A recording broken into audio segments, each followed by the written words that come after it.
has way cooler things to say than I do. And I guess we can say most of the people who are here, we have Gus, Cornell, physics, Penn, and anthropology, so I'm really happy about that. Yeah. Sociology. Sociology, excellent, okay. And the community. And the Not community. autodidacts. I'm sorry? An autodidact. Daoud, you know Daoud. I don't, I'm sorry, I'm From the free ashamed school. that I don't. That's all right. You'll get to know me. Happy that you're here. Okay, thank you so much for coming. So, academic freedom. So what is academic freedom? As far as we know, it's this liberal notion that you can provide political insights at a university without fears of repercussion. And ironically, the most vigorous movements for academic freedom have come from the extreme right, as in the case of Alan Dershowitz, who rallied students and others to defend his Zionism in the name of academic freedom and against the critique of Norman Finkelstein. And now the case of Milo, who, how many people have heard of this Milo thing? Okay. Yeah. Yeah. I've been off social media for a while, so. That's so healthy. I'm sorry? That's so healthy. It really is.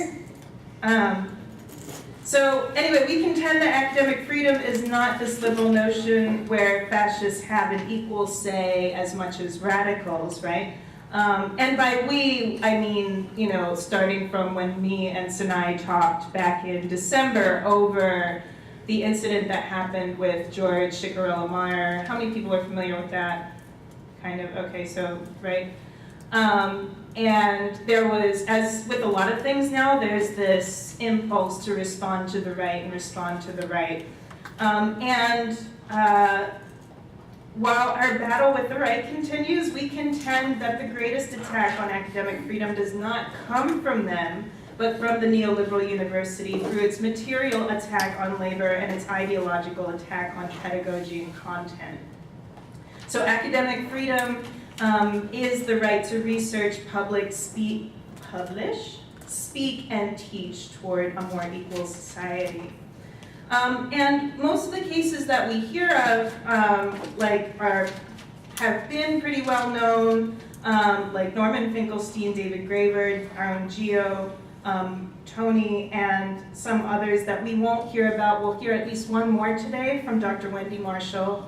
We're really looking forward to that.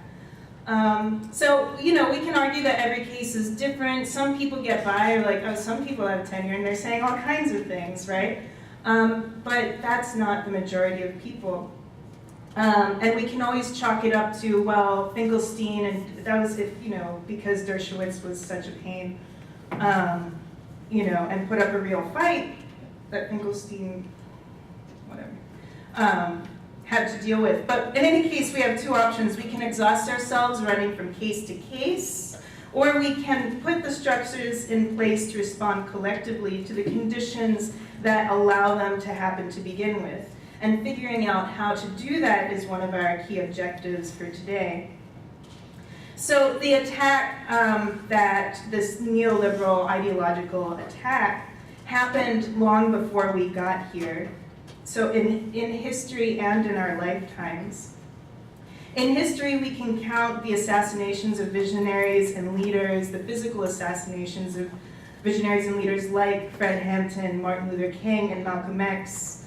And for those that you don't assassinate, you either marginalize or drive them out of their mind, or you buy them out. And then you follow up this physical assault on leaders and visionaries with a creative assault on the collective imagination. That creative assault was neoliberalism. Neoliberalism is the simple belief that market must come before all. And in those we call the professoriate, it creates a culture of fear, cynicism, and despair that there cannot be anything other than the world we live in. Even as they hold the threat of losing our jobs or our ideas not being marketable over our heads. And it's not as if we could take away that fear factor over our jobs that everyone would suddenly know how to teach towards liberation, because in our individual lifetimes, the assault on our imagination, on our creative power begins long before we got here, long before we went to grad school and to train to become teachers and professors. So for that reason, the struggle for academic freedom must begin with the intellectual world of children, youth, and their teachers. For that reason, we invited Tanya Ba, who will be on the second panel, and will be especially privileged to hear her perspective and experience with the labor struggle of K-12 teachers in Philadelphia. So neoliberal thinking has heavily affected my and other experiences as a graduate student. Grad student life is hard, in spite of the life, that lazy life that's very stereotyped for us. The future is bleak and the present is unstable. In spite of the fact that the world has told us that this would get us security and social capital, many of us actually don't know what we're doing here, right? And I can speak, for a lot of people that have, just in my program and others, who really have had to go see therapists, who have had to seek out real treatment for depression. Grad school is a really hard process for a lot of people, and there are different reasons that could happen, but among them is the fact that we really don't know where this is taking us, okay? So we go into grad school as full-grown adults hoping that some other adult future awaits us. And many of us see the writing on the wall, but we don't know what to do about it, right? They say the academic job market is failing. And what's funny is the near ubiquitous, the near ubiquitous response from senior faculty and administrators to the fact that the job market is failing. And now I'm going to field you guys. What's the general response? If the job market is failing in academia, what should we do? I know we. I'm sorry? Be more efficient. Be more efficient, right? What else? I know we've all heard this, all this kind of stuff. Do more with less. Eva and I were just talking about. What else? Drive Uber. Drive Uber, Yeah. Right?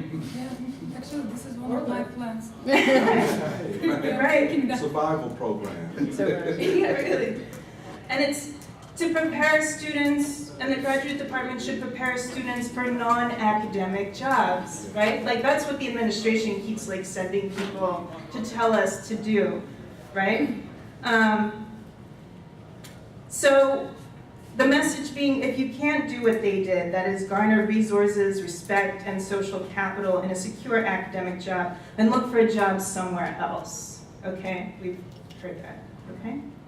And so from these same people, you hear nothing about fighting back. You hear the latest ideas about refashioning graduate education, at least in the social sciences. So they say, write your dissertations as multimedia, music albums, dance presentations, have fun because it sucks out there, so you may as well spice it up while you're in here, right? That's the message.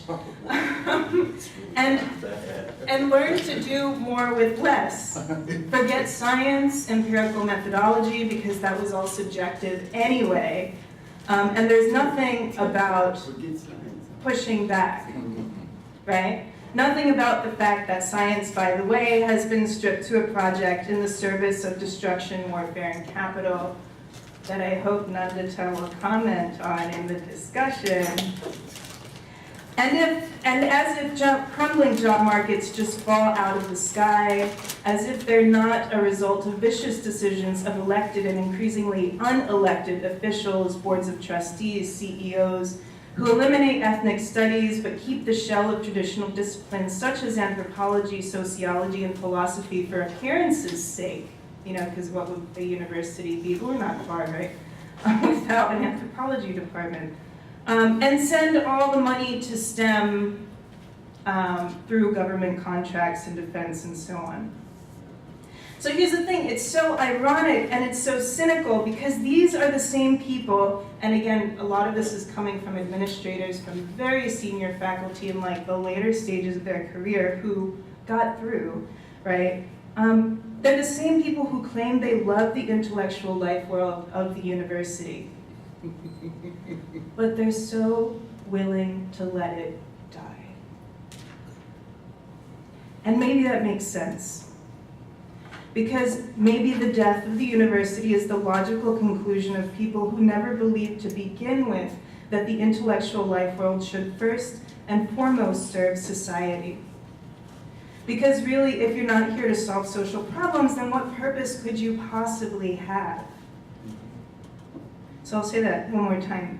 The death of the university is the logical conclusion of people who never believed to begin with that the intellectual life world should first and foremost serve society. So in case anyone in the course of today wants to accuse us of attacking or even wanting to destroy the university, please know that we did not start it. Okay? We can't, at the same time, we cannot afford to be as cynical as our predecessors. Meanwhile, those that did believe didn't make it. They didn't get tenure, they didn't get to go on NPR, and they sure don't get to the kinds of places where they can cook up new ideas about how to reform intellectual production to make it more fun, trendy, or appealing for a non-academic job market. But I'm honored to say that we have at least two exemplars of those people who really believe today, Drs. Wendy Marshall and Tony Montero, and we look forward to hearing their stories. This was not a renegade choice and you can speak back to this. I don't believe this was a renegade choice to reject a life of comfort, right? Like, I mean, there's some people that want that, but, you know, I don't think that's what we're going for. Or I don't know if that's what you're going for. I'm just, you know. It was a result of the fact that their radical idea that the university should serve society in the struggle for liberation rather than warfare and capital did not survive the McCarthyite and Zionist witch hunts. For this reason, we contend that academic freedom is a labor issue. Okay? How are we doing so far, okay? Okay, I'll go through this in a minute. All right. So if academic freedom is a labor issue, whither the labor movement? Okay? And I'm just going to tell a quick little memory I have, and I might repeat this before the second panel. This was back in like 2013. Tony, if you can remind me. Tony Montero had just been dismissed from Temple University's African American Studies Department. We were at 1199C for a press conference. There had to be over 100 people there from the community and local unions. There were drummers, Pan Africa, as well as a strong contingent of courageous undergraduates that he'd mentored in the years leading up to his dismissal. And I didn't know Tony at the time, but I had been following the movement. And as the event disperses, I approach him and introduce myself, and I say, so, what about the faculty union? Have you reached out to them? And I wish I could redo the face that he did, which was like, he looked at me as if I didn't even speak English. Like I was speaking another language. Yeah, right. And he looks from side to side and he's like, listen. And I said, listen, girl. This is a social movement. He's making the face right Right. So, the idea, you don't remember you said that, do you? No, I don't, but I You can did. fit now that I hear it. So, the idea of union solidarity with Tony's cause didn't even register in his mind. And me being quite unfamiliar with unions at the time myself, over the years, and then just getting to know my own graduate student union at Temple, you know, which I love, which I really do love, and all grad student members should sign up if you're not here, and if you are, then tell other grad students to sign up when they come in. I've since intermittently and wryly mused over the difference between a labor movement and a social movement. There shouldn't be a difference, right? And yet we are increasingly finding out that there is.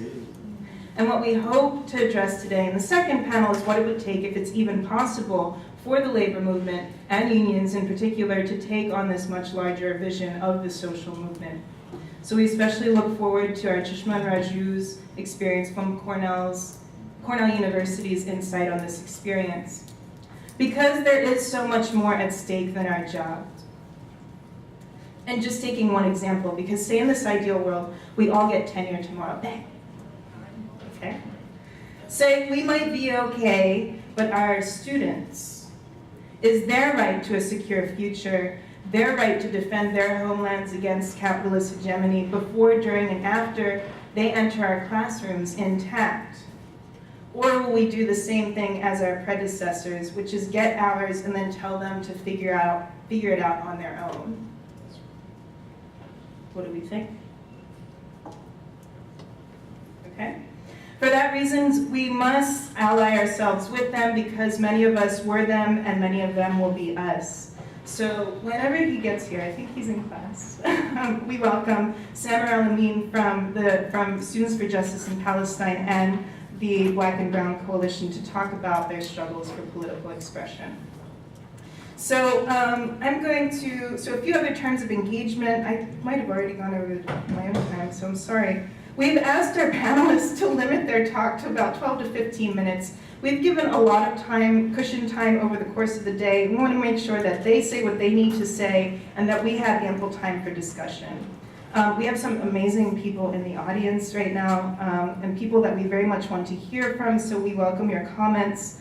And finally, for everyone here, I implore you to listen to our panelists, not just as individual presenters with compelling stories of perseverance, fearlessness, and the labor of birthing a new society, but also in conversation with each other and with their experiences. I'm going to pass the mic now to Sanai, who I have to thank so much. This wouldn't be possible without. She's made so much of the difference in the world, and I don't know, she's like my sister from Turkey now. We've shared so much, so I really appreciate it.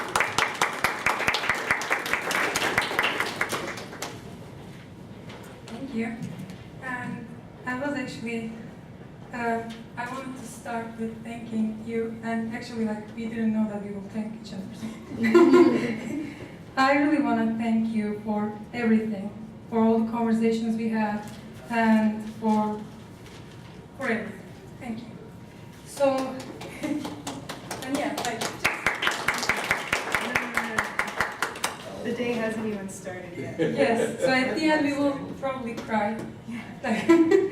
So I want to be short, but I have lots of things to say, and this is one of the few moments and occasions that we can talk, so please bear with me.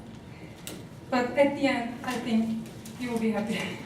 So she brilliantly summed up a lot of issues that we want to tackle with today in this forum, and hopefully in the near future and the distant future, because we don't want this to be a one-time thing. So, and that's why your contributions and your presence here is really important. So, yeah, this forum is the end product of our endless conversations concerning our academic work, our positionality in academia as grad students, as TA, instructor of records, future PhD holding academics applying either adjunct or tenure track positions or non-academic jobs, because we will, yeah, like Uber and Lyft. Lyft is better. It is a product of conversations about how we, as the very vulnerable population in academia right here, right now, in terms of academic survival, with less than deserved stipends, with healthcare benefits in thin ice, and we are actually, as TATSA, we will have contract negotiations starting next fall, and we want to push so hard for getting better wages, better healthcare benefits, and better working conditions. So, but we'll see. Being forced the incredible amount of time and energy for our TA-ships than focusing on our academic projects, and we were talking about with Wendy. I mean, maybe you don't remember, or maybe you remember, but you were saying that back in grad school, I mean, you were comparing our workload with yours, and ours is getting more and more, and it will get worse, I think, unless we do something. Being pushed to teach courses without the required pedagogy and instead coming up with our own terms to deal with the curriculum, syllabi, students' wills, and big classrooms. trying so hard to be idealists and doing our best to contribute to our communities. And it is the product of facing limitations, barriers, discriminations when it comes to the point of what academic freedom and freedom of speech are in classrooms, on campus, on social media, in any form of public sphere. For and against what and for whom. These notions, freedom of speech and academic freedom, are so loaded and need to be deconstructed, not constructed, that I don't think we will finish it today, and we shouldn't. We shouldn't, so that it will keep us motivated to discuss, come up with more, and develop more and better arguments, opinions among each other. It should perpetuate bringing theory and practice together, leading to take concrete steps, stand in solidarity with each other, care for each other, make all the powers that be accountable for every action that they execute, and we suffer in return. We need to stand up and fight relentlessly for any injustice, we and everyone but us suffer no matter what. And let's just walk from here. We are suffering from all the things I've just mentioned, and there are more that I most likely couldn't indicate, and hopefully we will talk about them. Academic freedom has been one of the thin lines, not only in the US, but also around the world. Autumn mentioned the very prominent cases where professors either lost their academic positions, and Tony and Wendy will also talk about their stories. Or they are to be threatened through their academic jobs and by their life. You all know the academic watch list, right, in the US? Mm-hmm. So, quoting from their website, it's quote, "The mission of Professor Watch List is to expose and document college professors who discriminate against conservative students and advance leftist propaganda in the classroom." End of quote. Here, very simple questions rise. What's the definition of freedom of speech? Where does it begin and does it end? How should we discuss Milo Yiannopoulos' recent Berkeley visit in terms of freedom of speech? And as Çetin will relay more on information about their encounter with Charles Murray around 2 weeks ago, right? At Villanova University, a very recent case.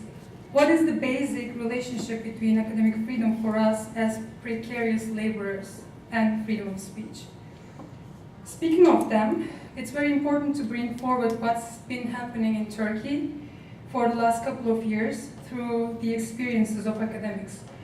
Some of you may know the political tension has been escalated during the Justice and Development Party government. It's been the government in charge since 2001, but its violence against all the dissidents has been escalated maybe since 2007 and 8, when they got the most power. I don't want to go into a lot of details since we don't have time, and I'm exceeding some time, I'm sorry. But the government in charge has been more brutal than ever for me since 2013 after the Gezi protests. In terms of oppression of dissidents from various fractions, they were intact in nepotism, meaning appointing their allies to their circles to all important positions in bureaucracy, in academia, in everywhere you want. And as I said, academia was exposed to it a lot, just like all the bureaucratic positions. Sorry. Long story short, Çetin will talk more on that. The violence has been escalated all around Turkey. We had lots of attacks by ISIS and by other organizations, as you may know, because we were hitting the headlines a lot in the last couple of years.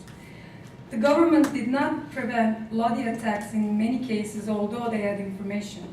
Hundreds of people were murdered in order for the government to raise their votes in the upcoming elections. And we had 3 different forms of elections, like different elections for different things.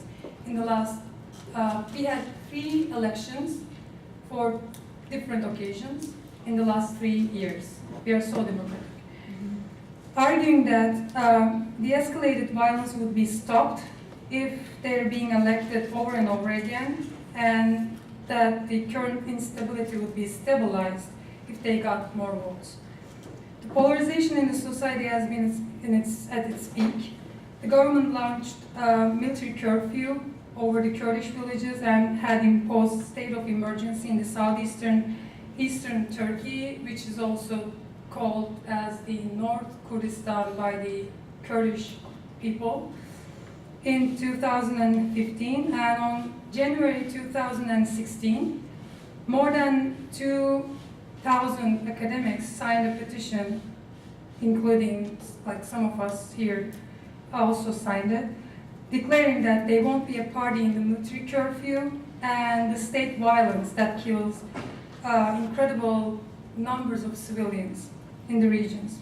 And as you can see in the flyers you have on your seats, there are lots of academics that were dismissed because they signed this petition.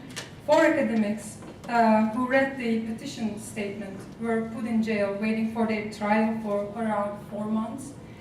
And 55 academics were detained. Many academics committed suicide, either because they were dismissed or they were not hired because of being a petitioner.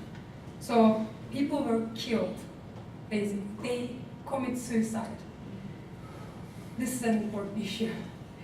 Academics for Peace initiative has been threatened by the government and its allies, and they tried so hard to raise their voice and find space for calling for international solidarity. And that's why these are like you can if you have a scanner on your phones, you can just scan this barcode and you can go to their website, and if you want to donate some things, because we have this financial campaign for the Academics for Peace to like help them. So if you want to do it, that would be great.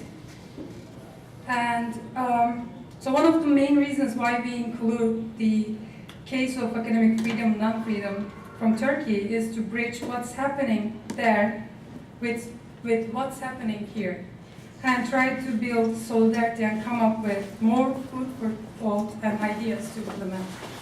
And one last thing, sorry, I'm... Don't worry about it. Yes. So, one last thing I want to say, actually 2 things. I want to come to the case here in the U.S., especially after Trump got elected. So, what I think, as an international student who has been living here for almost 3 years and who has been following the news before that,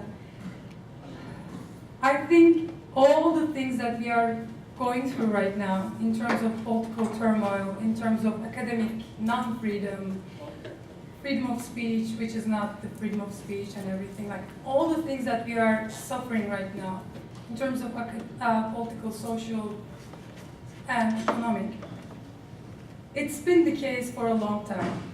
It's not that the thing is, it is not because of he got elected that we are suffering all these things.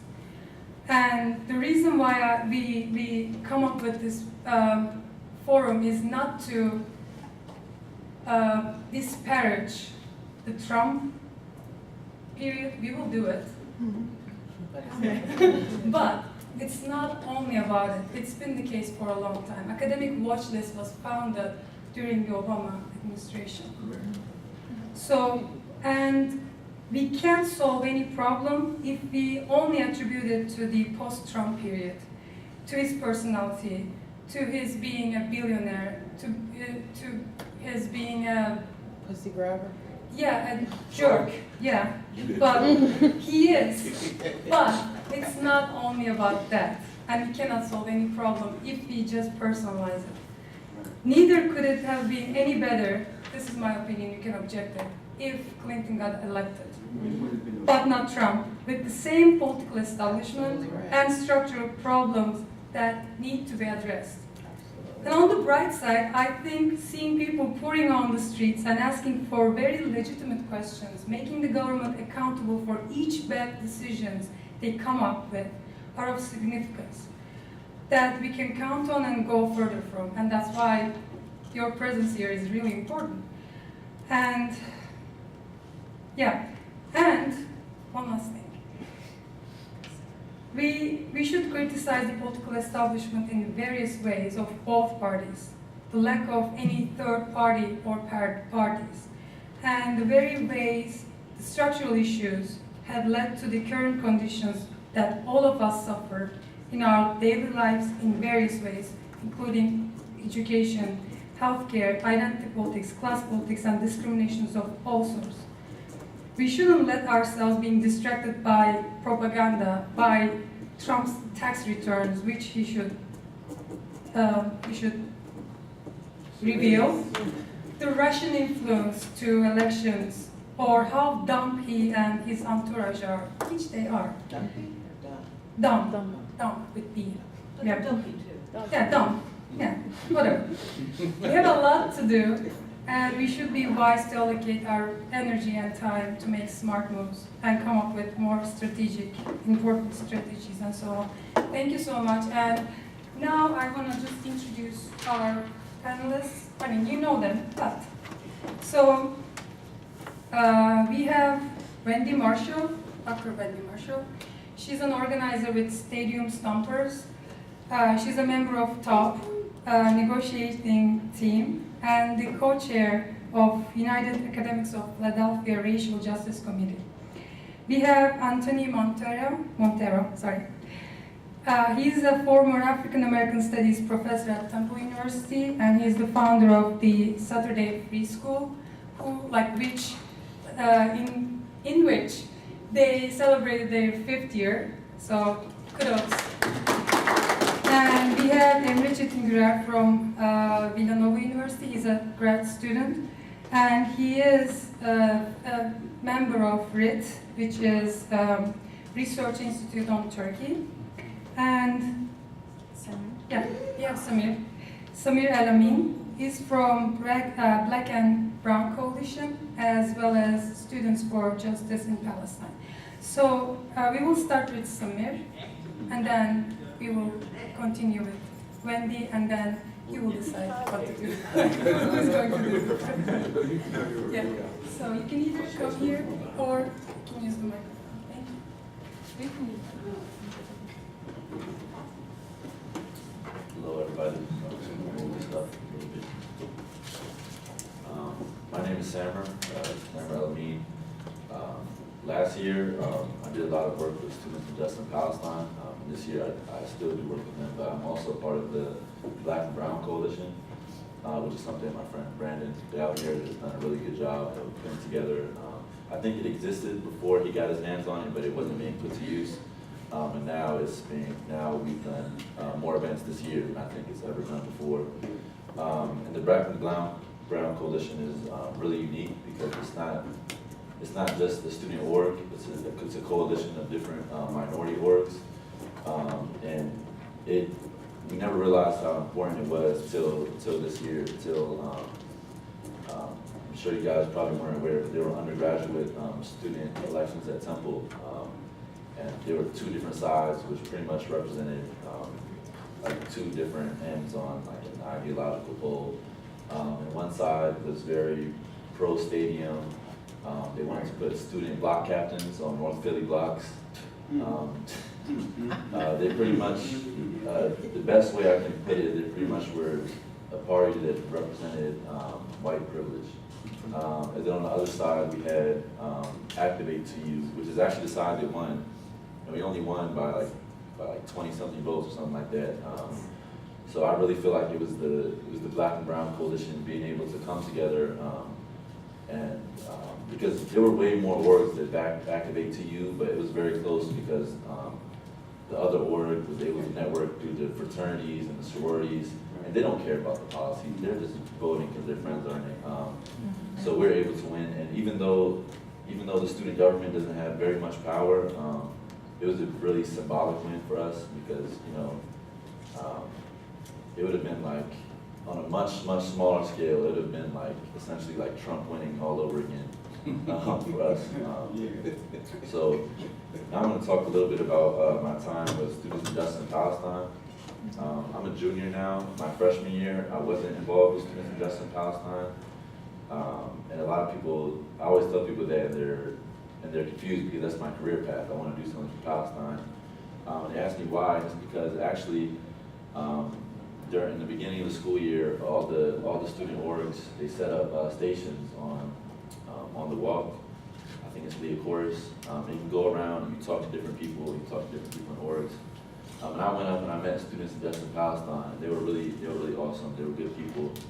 But that day, which was my freshman year, so 2 years ago, there was a Zionist guy that came up to the booth.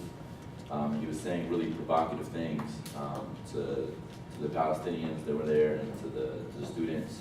And the students, they're used to activism, so they know how to react to when stuff happens like that.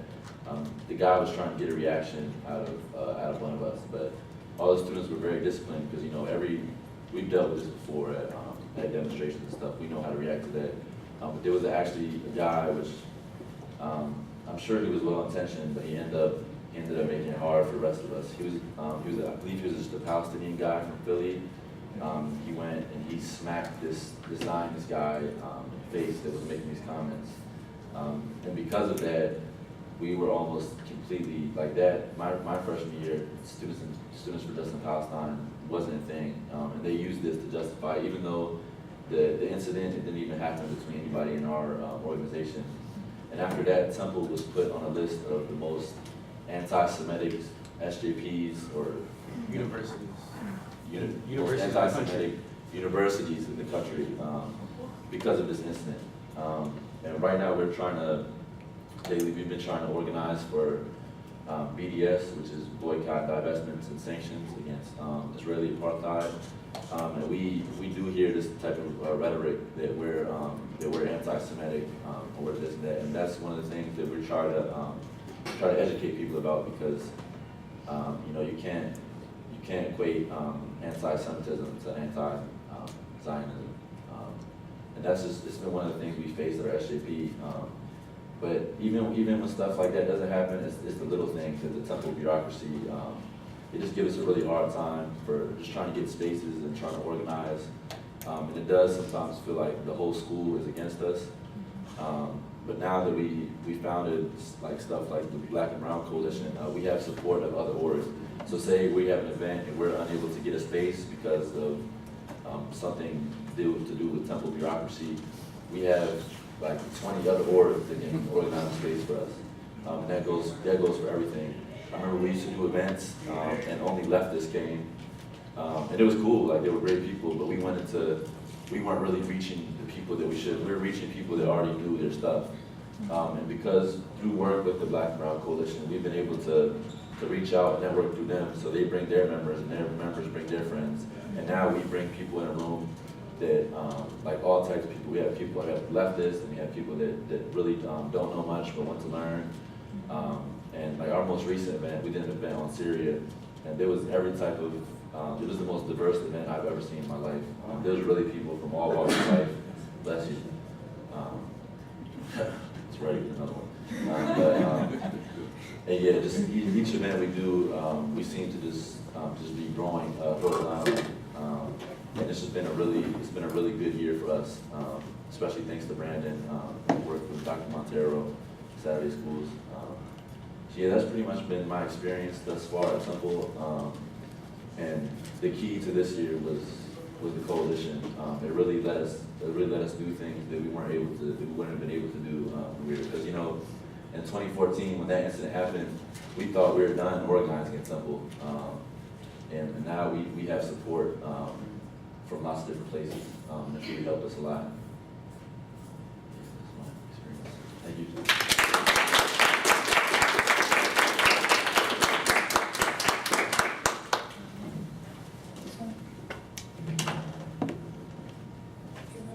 Yes. Oh, people can probably hear me without it. I'm speaking to Yeah, but you're recording. Oh, okay, Yeah, all right, sorry. Okay. So, let me put my timer on so I have what time it is.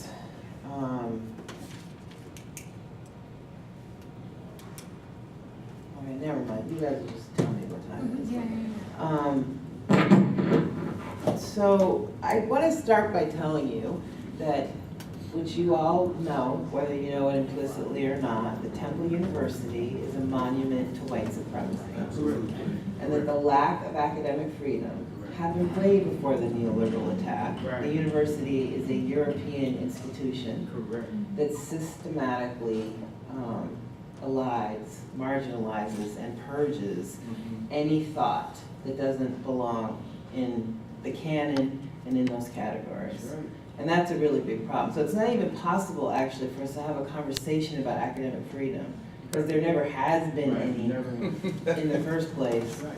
And we're so far from that, it's not even funny. So I want to talk about it in a couple of ways. I want to talk about my experience. I want to talk about the relationship that Temple has with the community of North Philadelphia.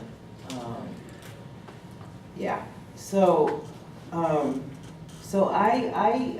before I ever thought I would go get a PhD, I was a leftist in New York City, on the New York left in the early 80s, at a time when we did not understand what neoliberalism was, right? Hadn't a clue, was inspired by SNCC and the Civil Rights Movement and the Black Power movement and the welfare rights movement, and modeled my organizing life actually on the welfare rights movement, which is unthinkable at this time. You probably don't even know what it is, but I'll tell you later. So before I went and got a PhD, I was a community organizer in Harlem. I ran and organized with a group called Action for Community Empowerment, which tried to keep tenants in city-owned housing in their homes by forcing the city to make repairs on them. And then I went to seminary, to Union Theological Seminary, where I studied Black liberation theology. And somewhere along the line in there, I decided that I would go, that I liked being a scholar. I thought, this is fun, this is relaxing. And I went to get a PhD. And I started out in religion, but I ended up in, you guys are distracting me? So sorry. Okay. They had to turn off the mics because they were getting feedback. Oh, okay. I need to be listened to adoringly as my You students. are. Okay. Anyway, so I got a PhD in anthropology. I remember announcing to my committee that I wanted to do field work in North Philly with needle exchange. And I remember my committee telling me, out of the question, you can't do field work here, you'll never get a job. So I did field work, and anyway, it ends up being okay. I did field work in Hawaii, in an indigenous Hawaiian community, and learned a lot. It was very, very worth it for me to get out of the Atlantic, out of the African diaspora, and be in Polynesia and learn from some other folks. So that actually ended up being pretty good. Anyway, so I get a job at the University of Virginia, probably one of the most conservative higher education institutions around. And from about the first minute I set foot on the campus, I am always in trouble. My first year happened to be the year that 9/11, 2001, which meant that there was a lot of like seeping right-wing anger all over the place. But my first year I got in trouble because I had an indigenous activist from Arizona come and talk about why the telescope that Temple was trying to buy into on Apache lands was disgraceful. And I got in trouble for that. Anyway, I couldn't even go into the litany of things I got in trouble for. But in 2006, significantly, I was arrested when my students, I was an advisor to the Living Wage Campaign, and my students were occupying the president's office. And they texted me and asked me to come in. And I said, okay. But when we walked up the steps to the president's office, they wouldn't let us in. So one of my students, Carmen, she was at the window, and she pointed to the side door, and she opened the side door for me, and I walked in. And as soon as I got in there, they arrested me. And they had the arrest thing all filled out conveniently. And I was in, in jail for a very short period of time, and they came back out, and everybody was like, do you have tenure? And I was like, no. And they were like, well, you can forget that. So,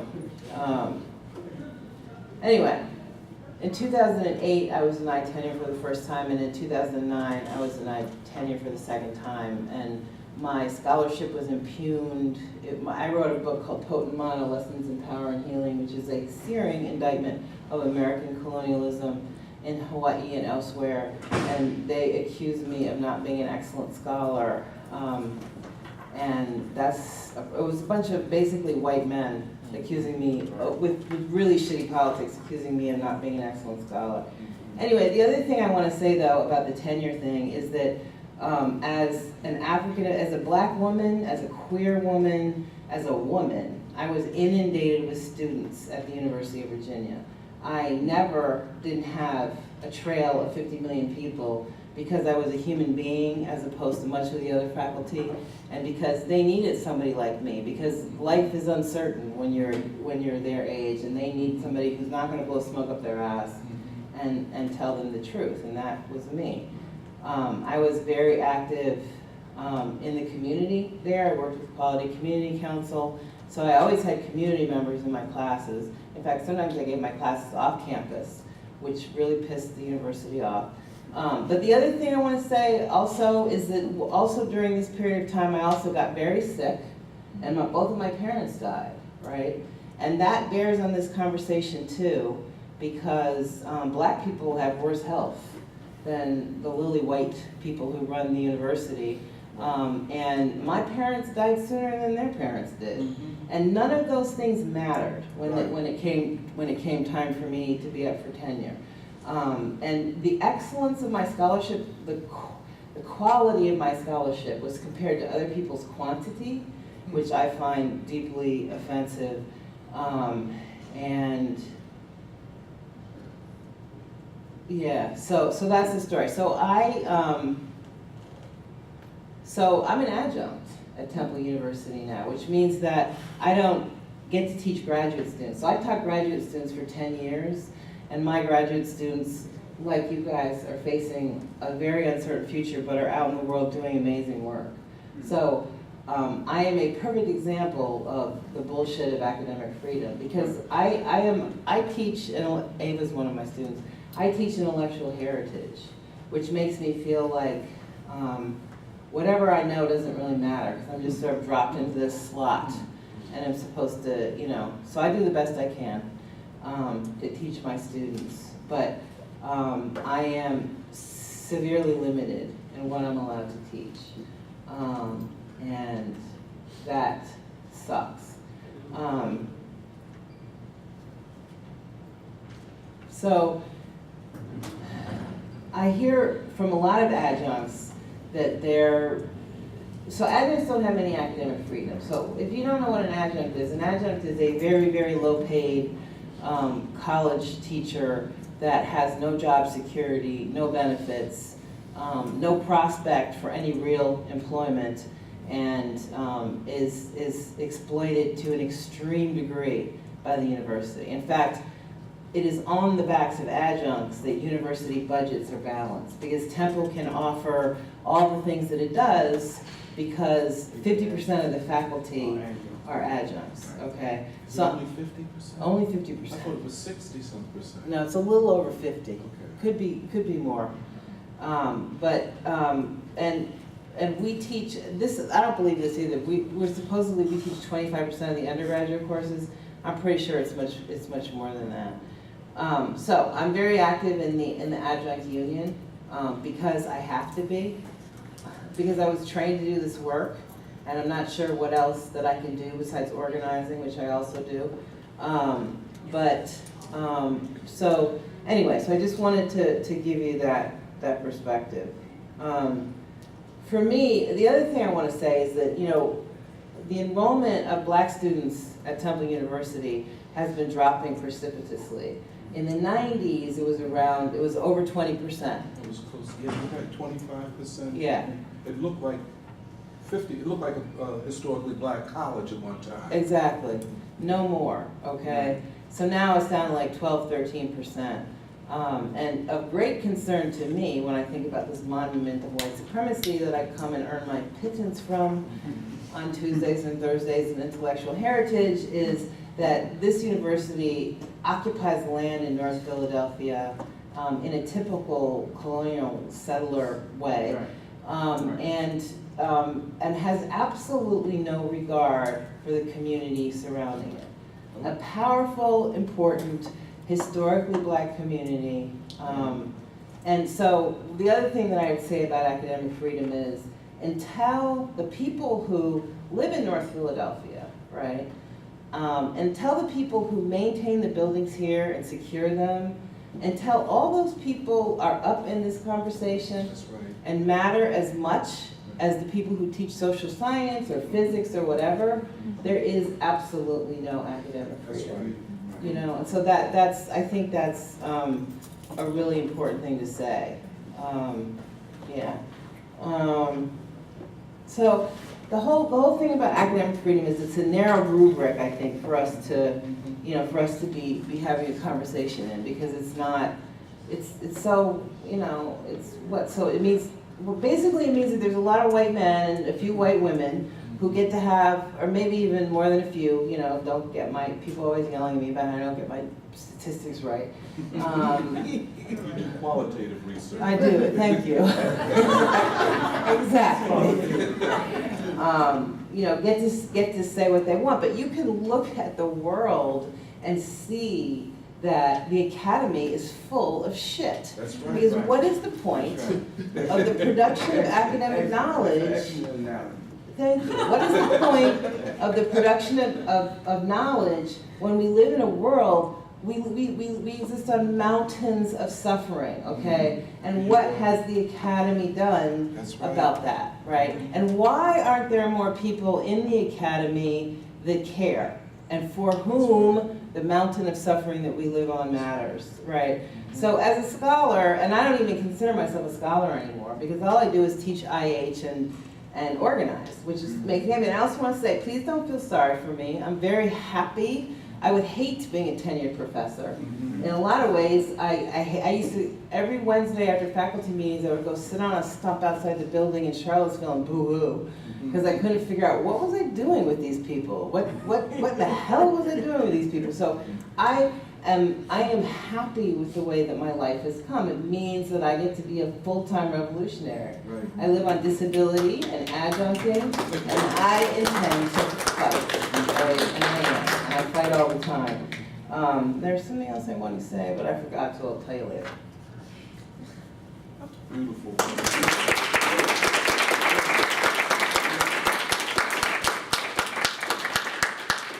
So who wants to go first?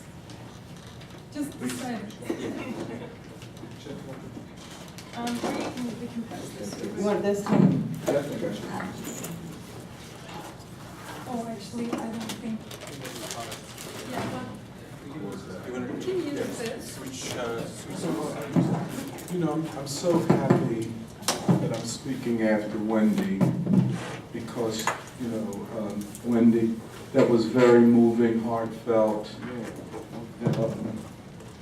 And whether you get your statistics right or wrong, you understand the life world of those who are victims of injustice. And that's the key thing. There are people that always get their numbers right. They crunch the numbers. Yeah, they crunch the numbers, but they are, they have no connection to suffering and could give less than a damn about injustice. And these are the people that find it easiest to get tenure. And these are the people who manage this vast army of adjuncts, non-tenured people, graduate students, and cause. It's not just the board of trustees or the top administrators. At a certain point, we have to address the role and function of tenured professors and how they uphold a system of white supremacy. I know I'm going to talk about my case. You know, I came to Temple with tenure. With tenure, that's right. And I was invited to come to Temple's African American Studies Department. I did not apply for a job here. Right.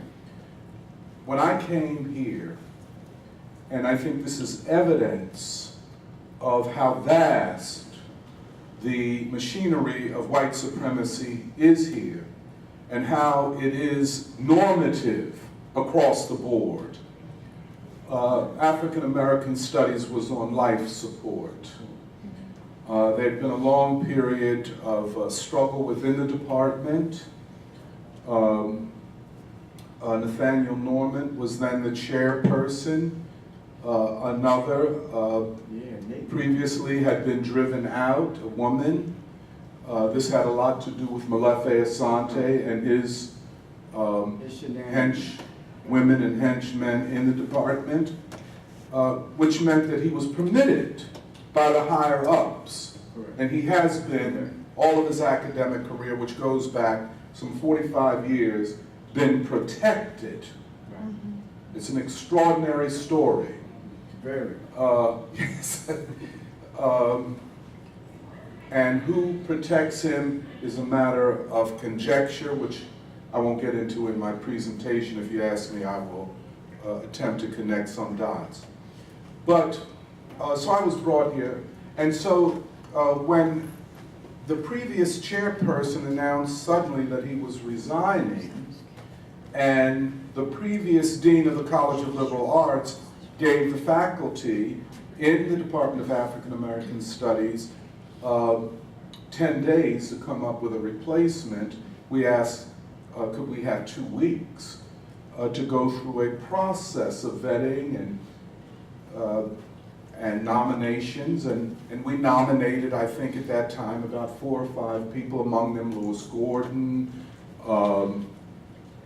I was nominated, I forget everyone who was nominated, and we had a meeting of students and faculty in the department and outside to carry out a democratic process. The dean, however, had her own ideas. And of course, what black people want means and matters less than what white people want. And what white people do, black people can't do, even if you do what's by the books. This leads, of course, to a prolonged struggle. The dean appointed a woman from her, we were put in receivership. The dean appoints a woman from the dean's office who did, interestingly, a good job and wanted to do a good job.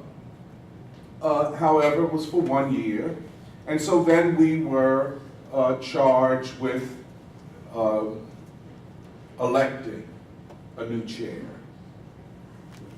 We had a very, very small department.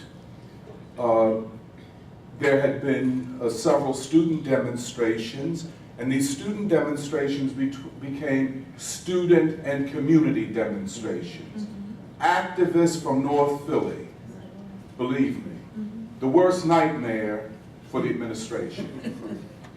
And that's why when Autumn asked me, what about the unions at Temple, the faculty union at Temple, to me, it was like asking, what about the man on the moon? I said, no, this is a social movement, which meant that we went to 1199C, a union. We went to the railroad workers union and other unions, District Council 47 of AFSCME, where there was support, but none from the almost lily white union here at Temple. And I think we cannot talk about any of this without talking about what Du Bois called the color line and what Wendy called white supremacy. It is normative, it is throughout every aspect of the university. Now, back to the narrative. So we finally end up, I'm nominated, Molefe Asante is nominated. well, we were the only two that really wanted it. Right. And we're sent to the dean, Dean Soufis, and of course you had to choose him. I'm, non-tenured, and it didn't, we thought we had an agreement. We worked on the principle of unity, the united front for what was viewed as a common agenda. However, no sooner had he been appointed the chair of the department, he collaborates with Dean Soufis to get rid of me. You left something out. I'm sorry. You left something What out. was that? You left out, you threw your support behind it. Oh, there is no question. In the community, I am from North Philadelphia. I am from Philadelphia. I've been involved in struggles all of my life here. Right, correct. I grew up in the church here. Well, we won't get into all of that. I mean, we can talk about that later. But I'm organic to North Philly, Right.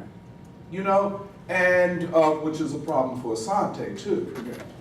But so we on the black radio shows and the black newspapers, we raised up this call that if the faculty of the Department of African American Studies wants an African American chair of African American Studies, and why should that have even been a question?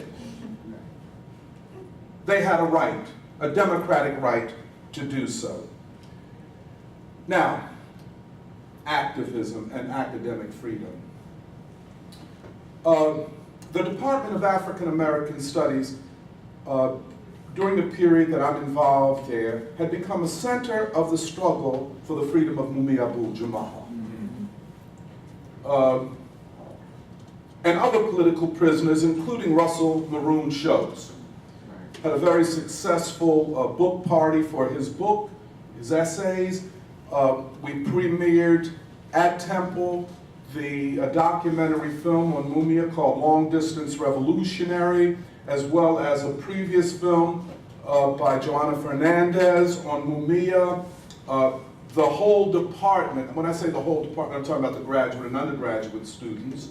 I think I was the only faculty involved in the fight for Mumia Abu-Jamal. Well, is that an outside issue? I don't think so. It's a matter of justice, it's a matter of freedom of speech. After we got Asante in there, in fact, we petitioned that Mumia Abu-Jamal, one of the world's leading intellectuals, be admitted to the PhD program in African American Studies. Pam Africa came to me, she said, Tony, Mumia would like to be admitted to the PhD program. I said, oh, wow, By the way, Mumia and I kind of came up together. We're from the same part of North Philly, known as the Tenderloins. And, knew him, well, we talk about that too. So, my heart is always with him and his suffering and his courage. And what better place for him to pursue an academic career than here, after we had waged a struggle. And so I said, well, let me call Molefe. I called him. Oh yeah, brother, but his word is not his bond. He's a pathological liar. He can't believe nothing he said. So we called Joanna Fernandez and, oh yeah, we'll get everything together. Got all of his records and the $200 and got it over there, And then we hear back, the dean rejected him. Well, no, the dean didn't reject him. They tore it up. We questioned whether it was even submitted. But this is part of the question of academic freedom. Now, I had been involved in this whole time in annual W.E.B. Du Bois lectures. Du Bois is not taught at Temple.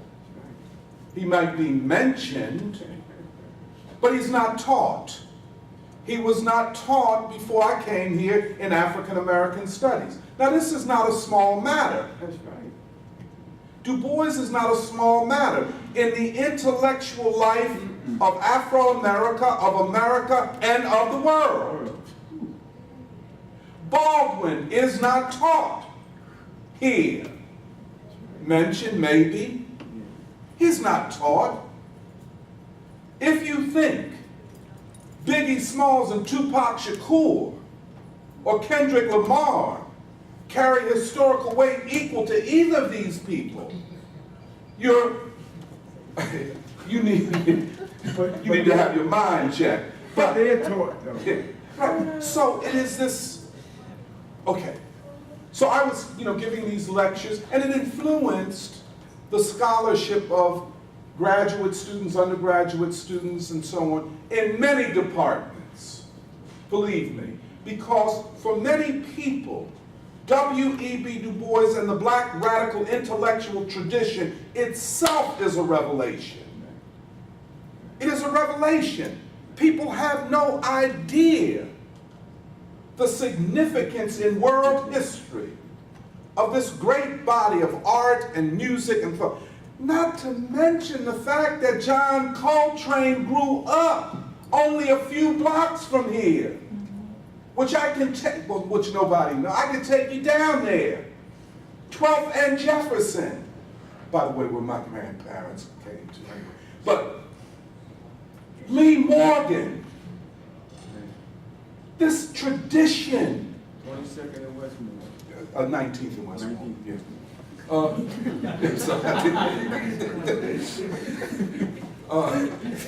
We gotta keep it But the corner was 22nd. Yeah, the corner. The corner. Yeah, which meant the gang that he was from. But this dissociation of the university, its curriculum, its course offering, even its concerns from that of this rich cultural, political community that it exists in. We don't exist in their community. This is our community,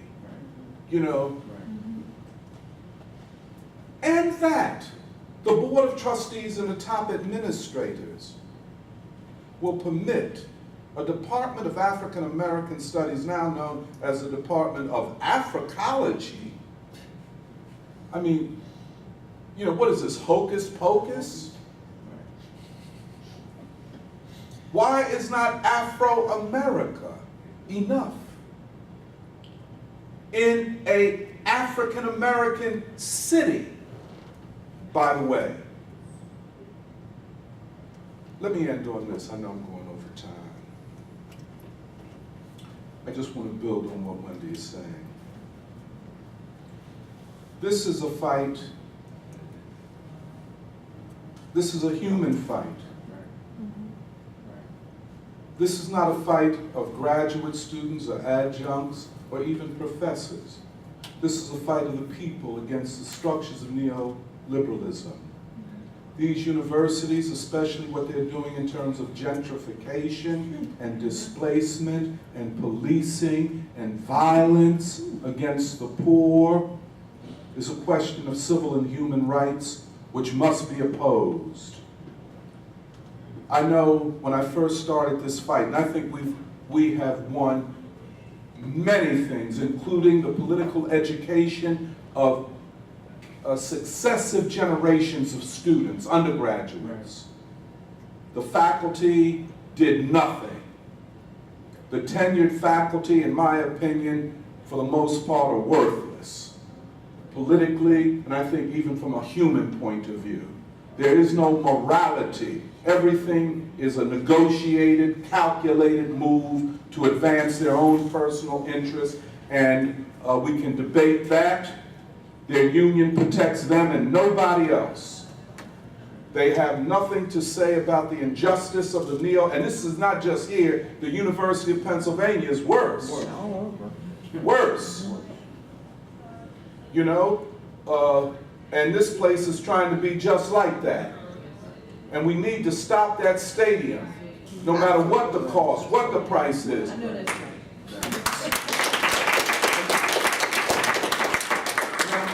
I know I'm going a little bit over some time, but the story is complicated and the narrative must be made clear. You know, in every great battle, the question is always asked, what side are you on? And that's a personal and collective question. I think that this is a question of those who have nothing to lose. By radically reforming the university, if that is possible, if it is not, it has to be contained. I don't think there's anything wrong with calling out people based upon what side they're on. And silence is betrayal. Wendy is right. You see injustice and you benefit from it. You say nothing about it. Personally, I'm of the opinion that the African American studies, and I know most here either see it as a joke, which it is. See, well, that's what black people do. That's the racist construe, believe me. The administration is quite happy that the radicals are gone. We'll never have Dr. Montero in there again. So they think, we don't know that. Certainly not Mumia. By the way, let me just tell you this. You know, the university, Ohio State University admitted him. And Michelle Alexander and the faculty fought for him in comparative literature. The Board of Trustees rejected him. But Mumia, in prison, is taking graduate courses with the idea that he will be admitted and going forward. We have to fight these universities. We have to fight them. They are centers of neoliberal power.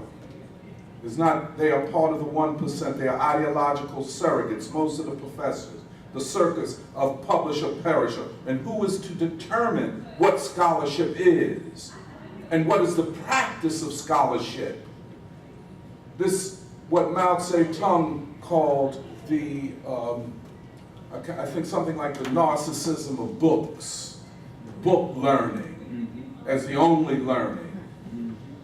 The phenomenological, the existential, the moral has no place in this agenda. We have to fight for a new human community in these universities as well as in the society. And we must be the exemplars of the human. The human. We must not allow graduate students to see these tenured professors and this whole system of tenure as what they want to be. It has to be rejected. And like Jean-Paul Sartre, when offered the Nobel Prize, he rejected it based upon where the money came from to fund it. So thank you very much. Excuse me.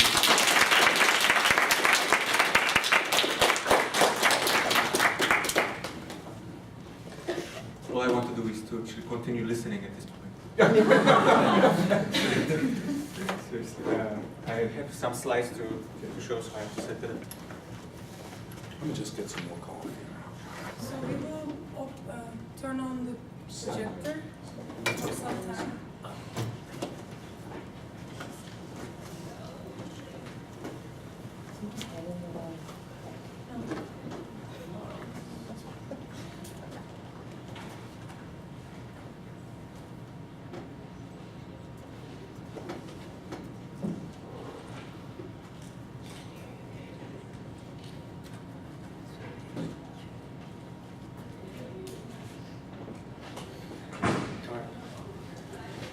I found a way to remote to control this, so I hope it's going to work out.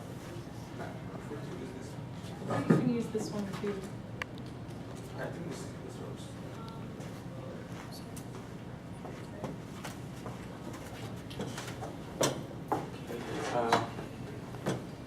First of all, thank you so much to the organizers, Sonay and Autumn, for this forum, excellent forum and topical issue, and for inviting me. This is an absolute honor for me to be in this panel with distinguished scholars and activists.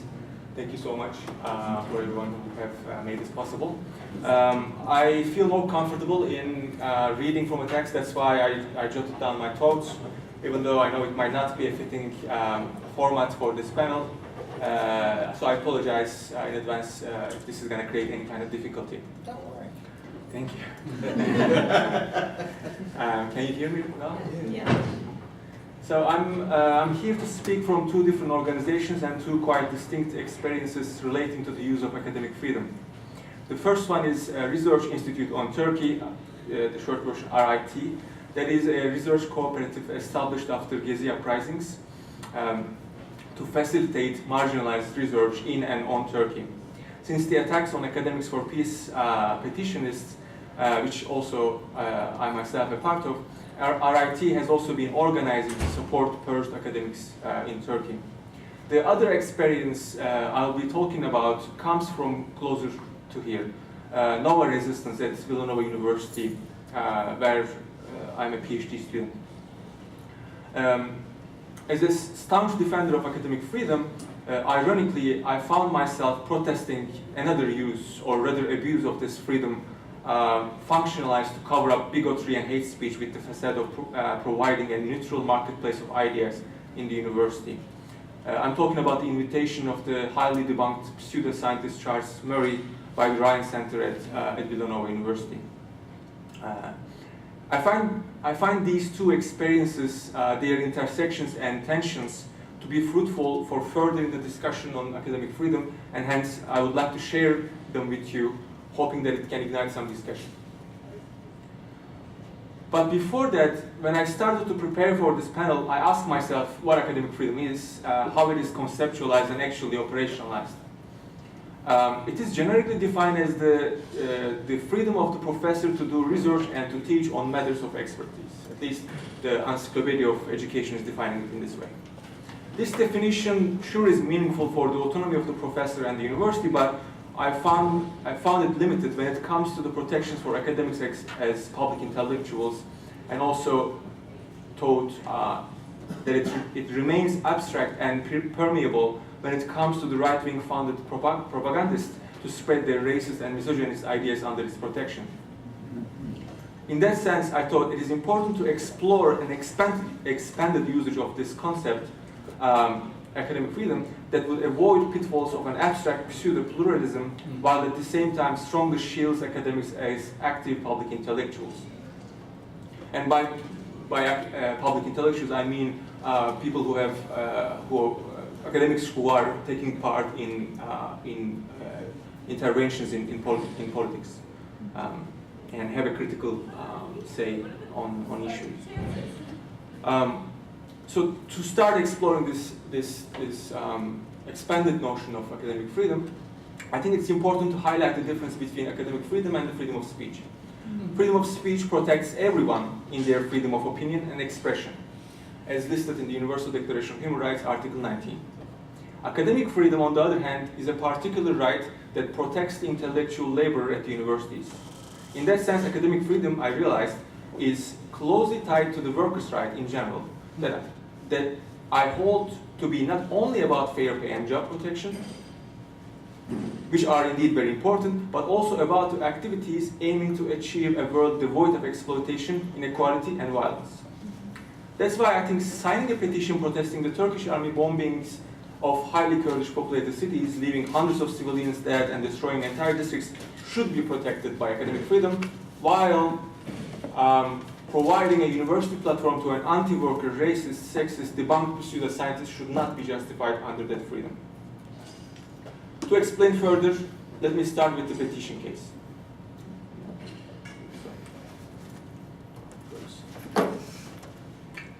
On January 11th, 2016, a petition called "We Will Not Be a Party to This Crime" was published in Turkish and Kurdish with 1,128 initial signatories, which became more than 2,000 afterwards, all academics. A day after, Turkish President Erdogan directly targeted the signatories in his speech, calling them as traitors, ignorants, and pseudo-intellectuals. Shortly after Erdogan, YÖK, the short name for the Council of Higher Education, which is the centralized regulatory institution all universities in Turkey are subjected to, declared that these academics are a menace to the Turkish academia and they will be persecuted.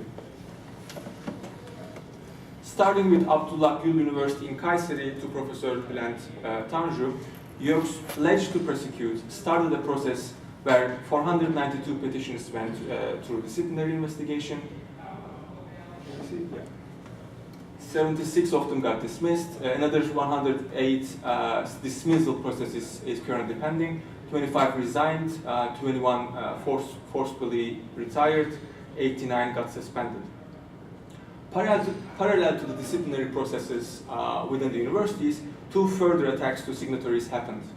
On the one hand, a major public seminar campaign has carried out by smear campaign, public smear campaign was carried out by pro-government media, which today unfortunately is more or less all of the media in Turkey, that resulted in known mafia leaders that, like Sedat Peker, to send death threats to signatories, announcing his will to, in Peker's own words, shower in the petitionist's blood.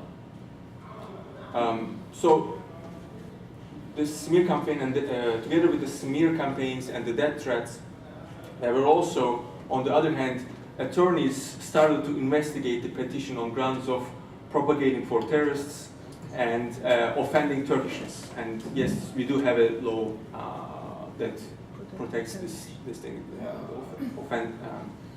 We are supposed not to offend Turkishness, whatever it means.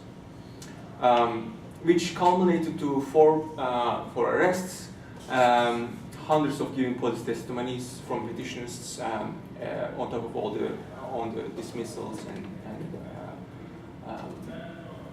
pressures. And it's currently still a question whether or not there will be an official prosecution to all the petitionists. One huge development in the course of the case of Academics for Peace, if not all of Turkey, was of course the July 15, 2016 military coup attempt. What started like a parody of a coup by military presence on most visible but not necessarily most effective places on prime time ended up with the bombings of the parliament and that of 300 people in the military versus police/civilian clash. Consecutively, government declared state of exception and started to crack down not only on the group known to be behind the coup, the religious sect leader Fethullah Gülen and his affiliates, who lives actually kind of close to here, maybe almost 2 hours. In Poconos, right? Yeah. And it's an interesting thing actually in Turkish politics. Whenever people say Pennsylvania, they refer to Poconos, to Fethullah Gülen. So it's always like Pennsylvania is an important Pocono Mountains. Exactly. So yeah, I mean, it's hard to escape when you're in Pennsylvania. You mean to say they don't know about Philadelphia? Yeah. It's always the Poconos. Yeah, so besides the followers of and people who are thought to be affiliated to Fethullah Gülen, government took this opportunity, almost turned it into an opportunity to crack down on opposition. And it is actually kind of telling that that he, in one of his speeches, Erdogan said that this coup is a blessing from God. And this was initially a kind of a cryptic comment, but under the light of this opportunity of cracking all of the opposition, that actually the comment made sense. He really saw it as a blessing. So he very cryptic. Yeah. And then what happened?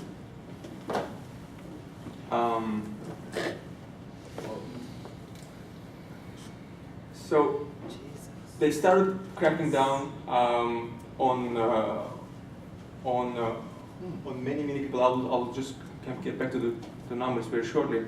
But it took until September for the prosecutions to get to the academics with September 2nd government decree number 672 that 2,346 academics were sacked initially and 15 universities were closed. Until then, approximately every month, there has been a government decree that carried these numbers to the list above. So as of April 18th, about 135,000 people lost their jobs, not just academics, all of them, public sector.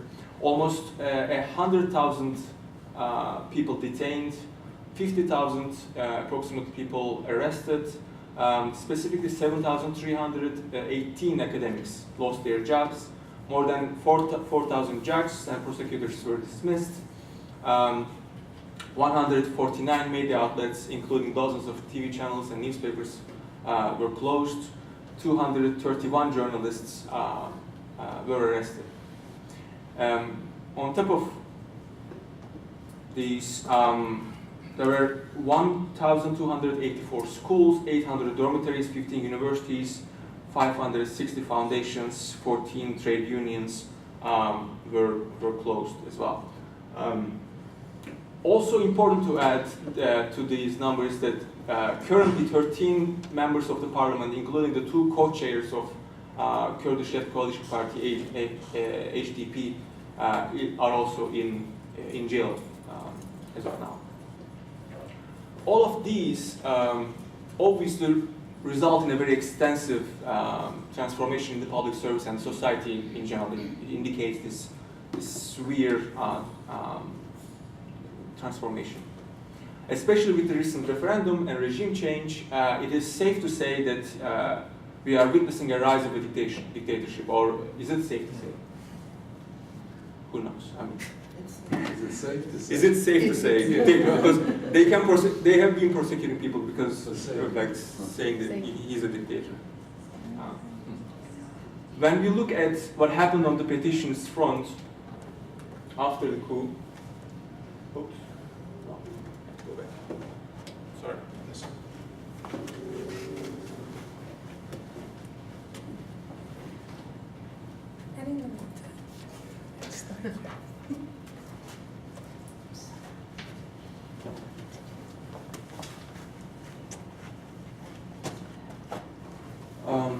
Am I going too slow? How do I do? No. Couldn't understand you too fast. Yeah, right. I'm trying to slow. And yeah, interrupt me, please. If you know my accent or my mistakes in pronunciation is not. Like they say in the black church, take your time. Take my time. I'd love to. All right. So when we look at what happened on the petitioners front after the coup, the number of people who were sacked is almost sixfold with those who are removed and banned from public service, with the decree laws approaching to people who are sacked to 400, 390, the total numbers. The post-coup group not only lost their jobs overnight, but also had their passports cancelled and lost rights to apply for other government jobs. Due to the halo of scare around their names, most private sector also reported to deny employment to them. And hence, most of the purged academics are living off of the minimum wage that the Educator Labor Union, Eğitimsen, is providing to them. The campaign RIT is organizing, which you have the flyers, thank you so much for distributing it, are about this. And the campaign is aiming to allocate the funds to Eğitimsen for them to continue what they have been doing, even though there are alternative destinations also, in case government shuts down Eğitimsen, the education union, with another decree. Before moving back to Philadelphia and Nova Resistance, I asked what all these persecutions of academics, the crackdown and the crackdown on academic freedoms in Turkey can mean to this side of the Atlantic. It can be viewed from here as just another distant country going down the road of anti-democracy and maybe even to complete instability. It sure can be said that the starting point of academic freedoms in Turkey wasn't that bright anyways, considering the long history of crackdowns on academics. One example being the 1980 coup decree number, the famous number 1402, purging approximately 5,000 academics at the time. Not that US history is devoid of anti-democratic practices and suppressions of academic freedom, which we learned like in an enormous number already today. But, well, it is true that academic freedoms in Turkey has never been fully protected. There's no question about that. So it's nothing new, as Sonay was pointing out. It's like nothing that just came with Erdogan. Nevertheless, Turkey might be behind in political liberalism, but must acknowledge, I think, that she did a good job in catching up on economic liberalism. Since 1980s, neoliberalism has been forcibly implemented in Turkish institutions, including universities. Turkish academics have been suffering from the adjunctification, privatization, low wages, funding limitations to corporate-leaning researchers, and other neoliberal policies haunting US academics as well. In that sense, there has already been a shared ground for academics of US and Turkey that they struggle with the neoliberalization in the universities. 1960s university as a progressive actor in the transformation of the society has been mostly dismantled to replace the corporate-oriented institution aiming to reproduce the ruling elite and supply the white-collar workers to the post-industrial economy. Parallel to this transformation is the apoliticization of the university and the limitations of the academic speech to professors' specific area of expertise, preferably within a marketable research that would facilitate a popular and consumable teaching and depends on the kindness of their heart, enable charitable service. Political interventions, critical expressions, known and praised in post-war Europe to be crucial roles of intellectuals, have seemed to be fallen from the auspices of academic freedom. I think already yesterday it was important to counter this shared neoliberal predicament with a politicized sense of academic freedom that would protect the acts of public intellectuals. Today, with the rising authoritarianism, academic freedom has seemed to have another, or maybe more accurate to say, resurrected opponent, direct state oppression. The case of academics for peace in Turkey is a clear example of the authoritarian crackdown of the state forces over academic freedoms. And it might be telling for the US considering Trump's authoritarian tendencies and rising right-wing forces here. In the US, I'm not aware of many similar direct state involvements to academic freedoms, except one case, one very recent case, and please help me learn those previous The state cases. has always been deeply engaged in the universities. But we could talk, I don't want to. Yeah, no, I do want to learn. It's just more subtle. It's Yeah, it's not- more subtle, it's right? not- Yeah. And don't It's forget not the absent. McCarthyite period. Right, And then the period of the killing of the Black Panthers in UCLA, Yeah, this- which yeah. we believe was definitely a state Directly, target. that's true. I mean, it's just So that it has been a continuous. I guess let me give another example then. Another example, a more recent example of the state involvement that aims to crash academic freedom, which is the case of Drexel University political science professor George Kerala-Maher. While he was already under this despicable pressure from alt-right and university administration, about a week ago, which is the recentness of this event, April 13th, 3 state Republican senators called Drexel University to fire him due to his tweets. Really? Yeah. So this was a very new. U.S. senators. Yeah. So Drexel is not just pressured from the market forces and trustees and like the mechanisms within the university and the market, but now direct state actors are pressuring the university to fire a professor because of his activities as a public intellectual. So I thought this was kind of a unique case, but it's not a unique case. Obviously, there's many precedents to it, definitely. But it's a telling case. It's like a case that's like very, very overt intervention of the state to academic free. Oh, You can continue, but it's so ironic that I'm like Yeah. trying to cut you. I didn't even I'm come not to the cutting you no off. resistance part. Just Okay, talk I'm just about it.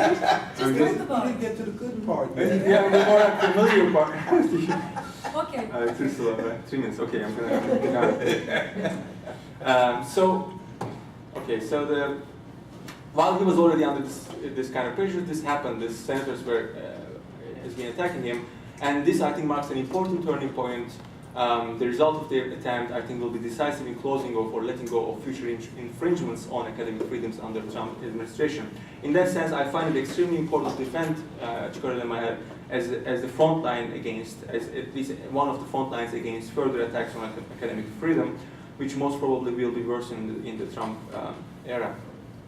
To quickly come to the Villanova and Nova resistance action against Charles Murray's invited talk, the main point that I want to talk about is the academic freedom and free speech being operationalized in administration's justification for hosting and protecting him against protests. Villanova University should provide an open venue for all ideas to be freely discussed. Was the kind of this cover, this facade to invite this person who is known to have all these very debunked pseudoscientific researches that explains social inequality with racial, genetical differences, and also is like bold and ignorant enough to make comments like no woman has been a significant original thinker in any of the world's great philosophical traditions and so on. So such kind of man was the invited speaker at Villanova University. Wait, slow down, because we still want to hear you. Yeah, I mean I have like zero That's minutes. okay, it's better that we hear you. Don't talk so fast. Okay. So that's the case that there was this event at Villanova University, which I want to show. A couple. Can you help me to So after the protest that actually managed to shut down Murray's speech at Middlebury College, Villanova University administration was ready to receive a protest with dozens of cops. There are a couple more.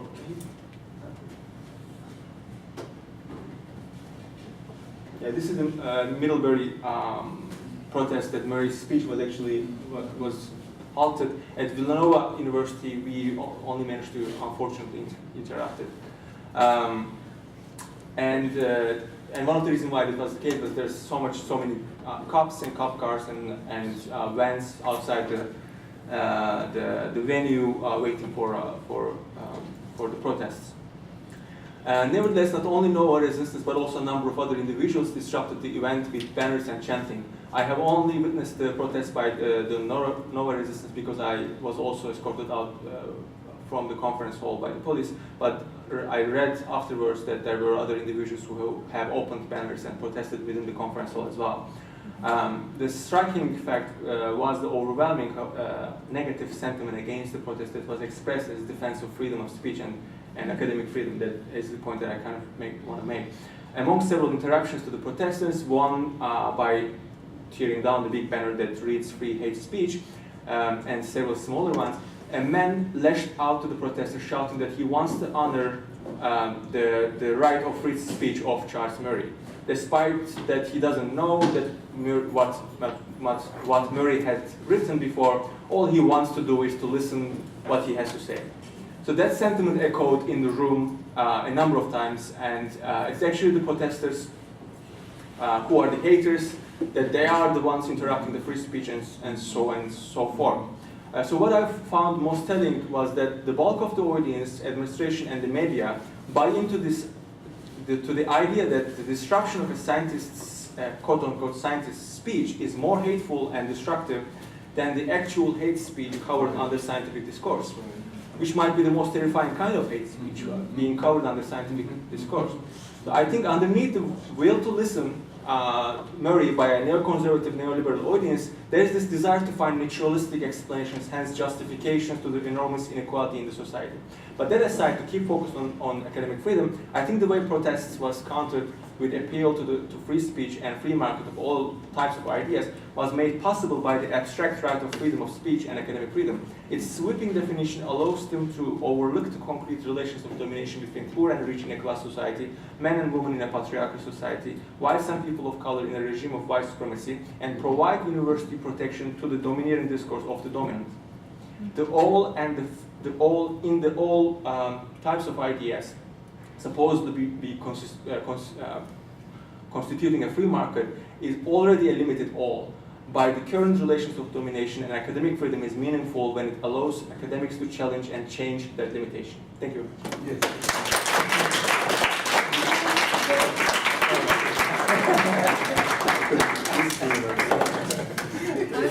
I'm sorry that if I need you. No, I mean, I should have timed myself.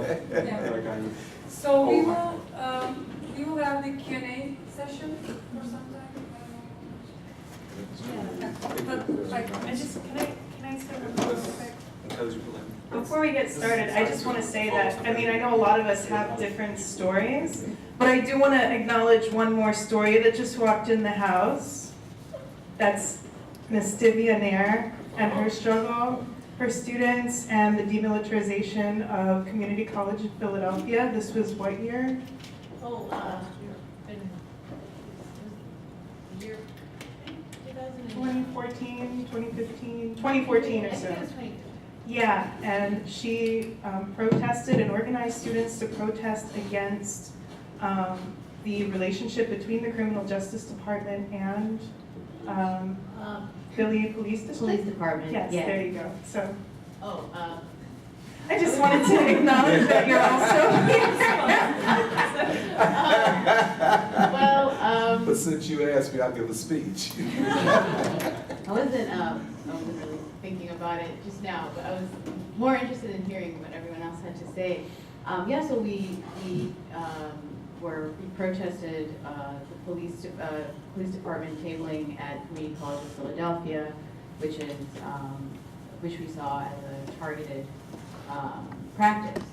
You don't see this, for example, at the University of Pennsylvania, probably not even Temple. Right? So it's the question that motivated that protest was, why is it that these are the kinds of occupations that students from the school are being pulled into, and why is it that we don't actually provide free and quality education for working class Philadelphia, and actually a meaningful education, rather than just funneling them into the military or the police, which are basically what we should be taking a stand against at this stage where we are.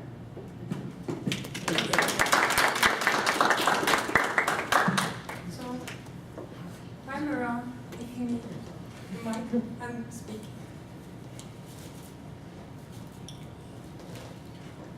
Any questions, comments, thoughts? Yeah. I have a question for the young man from Turkey. Okay, I have a question for the young man from Turkey. I would like to know, was it a coup attempt? Or was it, if it was an attempt, that means it wasn't successful? Right, I mean, probably it is early in history to really know the answer, like the real answer, I don't know. Okay. But it is, reliable journal. Because when he said, Oh, sorry. that it was a blessing in disguise, it was like, even though it's cryptic, he's using the so-called attempt as a cover to widen his net of repression. Oh, yeah, the outcome is definitely the case. Though, there are some reliable journalists who said it was a prematurely attempted coup, and that's why it looked like a parody of it. And so there are some theories which seem to be kind of the more reliable, is that it actually was an attempt, a real attempt, but it wasn't done. It was carried out properly. Yeah, prematurely, so it was crashed easily. Right, okay. If nobody else has a question. Rebecca had a question, Oh, but then then Rebecca. also If it's related, yeah, you go ahead. No, you go. Okay. Well, I have a question about, I'm a young grad student newly learning about kind of the inequalities in academic jobs and the tenure system and the NDT system and the adjunct system and how that kind of pits academics against one another. And I'm intrigued by what you were saying, Dr. Montero, about, the tenured professors is holding all this power that is leading to the kind of reproduction of these inequalities. But since I'm new to learning about this, I've received this story about the tenure system as like being created to protect academic freedom, to protect, controversial positions. Absolutely not. And so I don't know that history in a real way. So I'm curious if either of you who have gone through the system and faced these struggles could debunk that, I mean, I think both are, sorry, Tony, I think No, both yeah, our, let her go first. both our No. stories debunk that. It's not about academic freedom, it's about Right. policing the borders of knowledge Right, right. That's a and good making way to sure put it. that that knowledge production is, you know, is a militarized zone in the middle, right? That's what it's about. So it's, I mean, I always say this, why else would the university be lily white, right? Mhm. If it's not for the militarization of the borders of knowledge production. How else could you possibly justify that? Otherwise, it wouldn't make any sense. So, It's a beautiful way to put it. Right, beautiful. Beautiful. Can I just say something? Yeah. Again, from my own experience, and you know, I would just say, you know, be very careful and mindful of where you are, because many people have been broken in this process. I think Wendy mentioned, Autumn mentioned the emotional breakdowns of many students. It's a common thing. And so often, the people that you trust are the people that hurt you, that betray you. It's almost as though that's part of their job. But let me give you an example, and I think this relates to Turkey. You know, a lot of people have an illusion about the United States, as though this is the land of the free and the home of the brave, and the American universities are these great places of freedom. I was fired, but it was presented as though, well, this is just what we do, you know. He didn't fit in any longer. But one of the Molefe Asante, who I think, and I'll say this, and my brother Anthony Kamau back here will, I think, agree with me here. We believe he is linked to the state, you know, and it became kind of apparent to us when he posted on his Facebook page, he was calling me Tony then. He says, Tony's not a scholar. He is just a communist apparatchik. Right. This is 2015. Correct, 2015. Red A bait. communist, He yeah, was red right, bait. a communist apparatchik Right, he's red bait. and a low level, I'm against the low level, purveyor of Marxism and other anti-African ideas. Correct, Now, correct. is that speech protected? Yes, of course. I want to give you one other example, Noam Chomsky.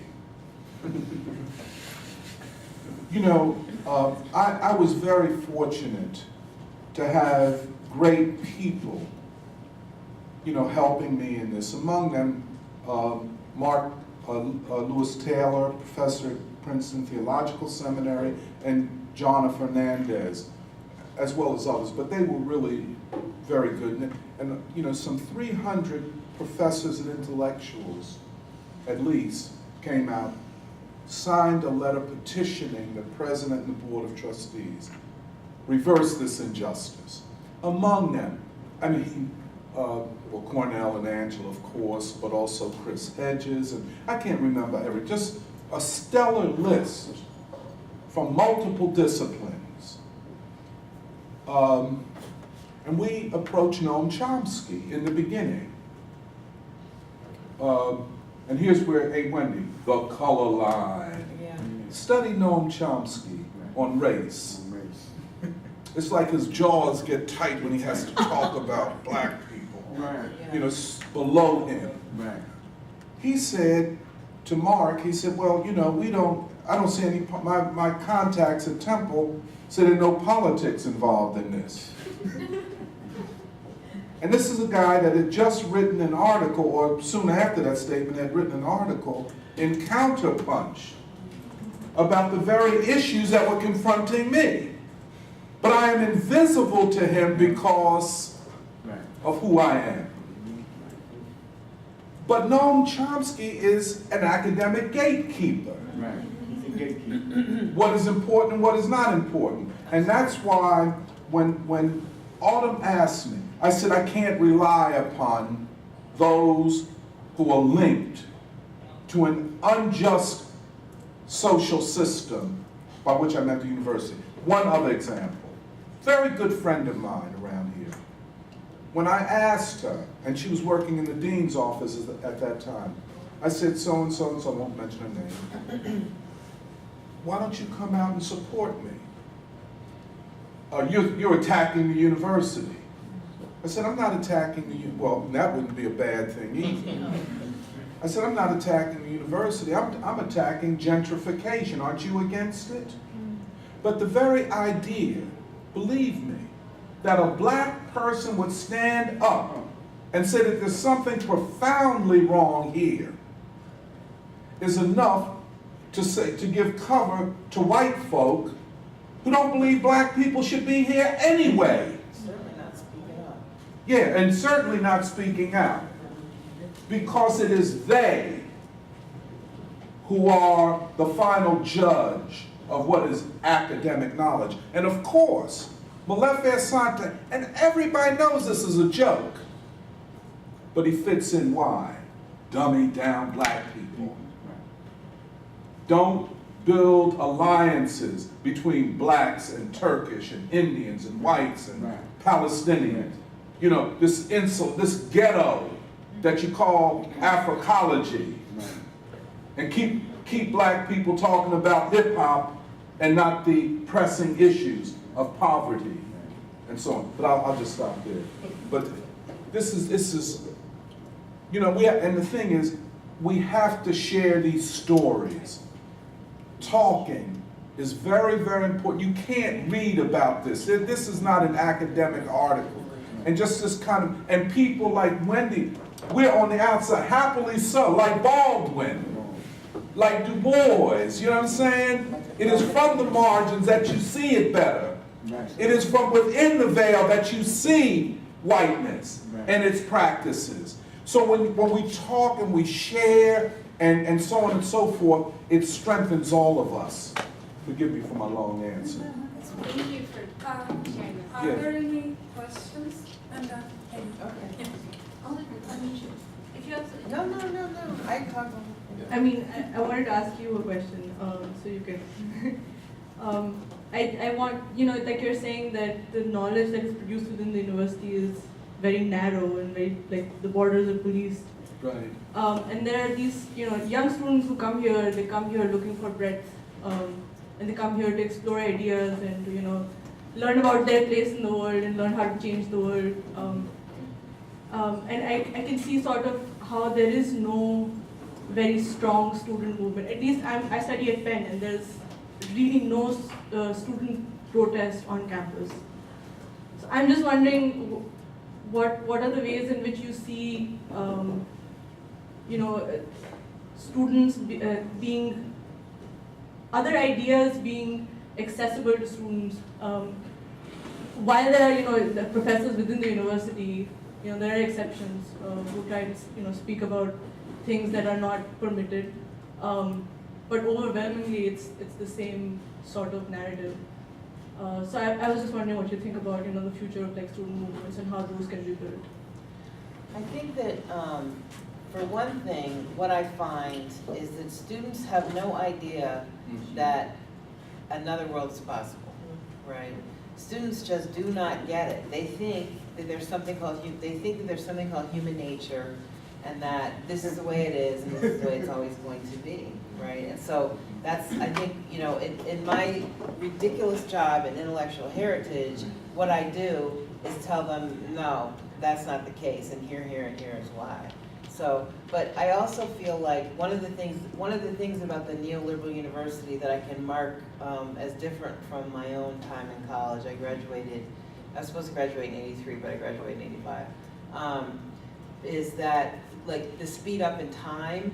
So like all of the undergraduates and you graduate students too are running around, and what the fuck are you doing? It's like everybody's running around and they've got to go and they've got to go here and they've got to go here, and they can't do this and they can't do that. And I'm like, whoa, slow down. And so that's one of the ways you keep people constantly off balance. You know, they're all about to go into debt, peonage. They're going to graduate into a job market where they're going to make less than $50 an hour.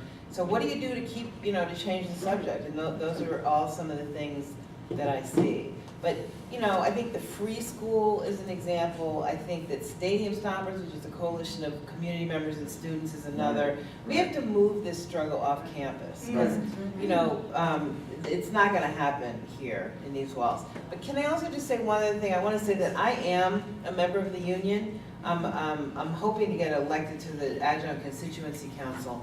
And I want to say that I view it as my, you know, don't tell anybody, I hope nobody's here, but it kind of makes me roll my eyes on a regular basis, putting up with the union. But I absolutely view it as my duty, right? It's my duty as a human being to support the labor movement, Absolutely. to revive the labor Absolutely. movement. And so I'm doing it here as an adjunct. I think that, I think all the issues that we raised about the power of adjuncted white men, for example, are very relevant.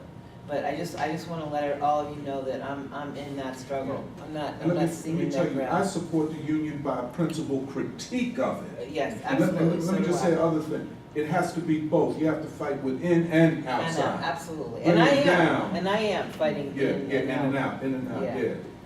So are there any questions and comments? If not, I want to just say something. Because you mentioned the case of Mumia Abu-Jamal Yes, and how like he wanted to right. Get a PhD education at Temple. I just want to briefly read something that I have been thinking about. So basically, in Amy Goodman's book called The Exception to the Rulers, I just found a paragraph which actually I think is pretty important. Is that I would Amy Goodman from Democracy Now? yeah. So she's saying that in October 96, they wanted to have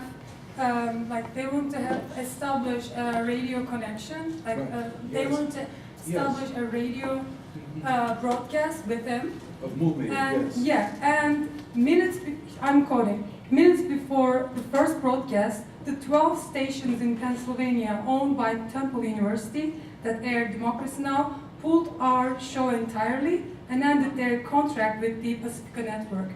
They said it was inappropriate to air the commentaries of Mumia Abu-Jamal. His voice should not be heard on the public airwaves. I just wanted to mention it because I think it's really Let me important. tell you That's something, very good. Sanaa, that's bigger than you think. Mhm. That is bigger than you think. Yeah. You know, and I remember this vividly, I think Daoud would also remember. The Temple University station, WRTI, which was a student station, unlike what it is now. And one of the only stations you could really hear jazz, which we call African American classical music, and now, you know, refused the freedom not just of Mumia to be aired, but of us to hear him. And this was an act of the state at the highest level. And that began, it's interesting that that's 1996, it is on the cusp of his being executed. The governor was ready to sign an order to execute Mumia. And I want to emphasize, an innocent man. That may have been the beginning of the downward cycle of academic and other freedoms, intellectual freedom at Temple University. I think you hit on something very, very, Yeah. I appreciate you bringing that up. So, any other comments or questions? Yep. My name is Brandon. I just wanted to make a comment on, like, in the universities, like, not only do they try to, like, isolate us from, you know, revolutionary scholars and thinkers and intellectuals like Mumia or even Dr. Montero, but there's also, like, a great, like, sense of nihilism in all my classes. And I just remember, like, you know, and this was a class when we were learning about Southeast Asia and colonialism, and we were talking about, I believe, that the Dutch and Spanish settlers in the Philippines. And our teacher our professor went around the class and asked everyone, like, if you were a native, what would you do, like, to free yourself? And there was all these ideas, like, you know, like compromising, like working with the settlers to like compromise and gain like a temporary freedom. Yeah. But I was the only one to be like, let's, you know, I would stage a organized rebellion Let's evict them. and fight them and kill the settlers. Let's evict them. Right. But the professor, she put down my comment like so vehemently. And she was just Right. like, well, Right. you know, you would, and then she brought up all these torture methods, like, oh, like, they would have, you know, tied you to a tree and have you eaten alive by ants. I'm just like, well, what other option is there but to resist, Right. right? Gotta resist. But that was the tone and the mood of the whole class. And, you know, also in my other class, we're learning about the Bandung Conference, we're learning about the Cuban Revolution, but there's absolutely no connection to the revolution that's going on right now in North Philly. Not at all. And it's like, what, it's such like a betrayal of like, you know, what the possibility we have as students, as people who could actually like change our society and actually like take this thing down. Right. And it's just so like, it's just extremely hypocritical that we're learning about the Cuban Revolution and it's just like, there's no connection at all. But yeah, that's just my comment. Well, but you know, you're right. I think if I could just, your concept, your word nihilism is appropriate. Because you see, it's an interesting dialectic there. Because the assumption, the underlying assumption is that all these revolutions failed. And the only really successful revolution was the American Revolution. Because look, we're free. We're democratic. You know, in fact, we are the nation and the society which is the judge and standard of everyone else. And that's what is being said. So don't think that Bandung, the Afro-Asian unity, what Du Bois called the unity of Pan-Africa and Pan-Asia, has any relevance. Because at the end of the day, we want you to buy into whiteness and white supremacy, because all else is a failure.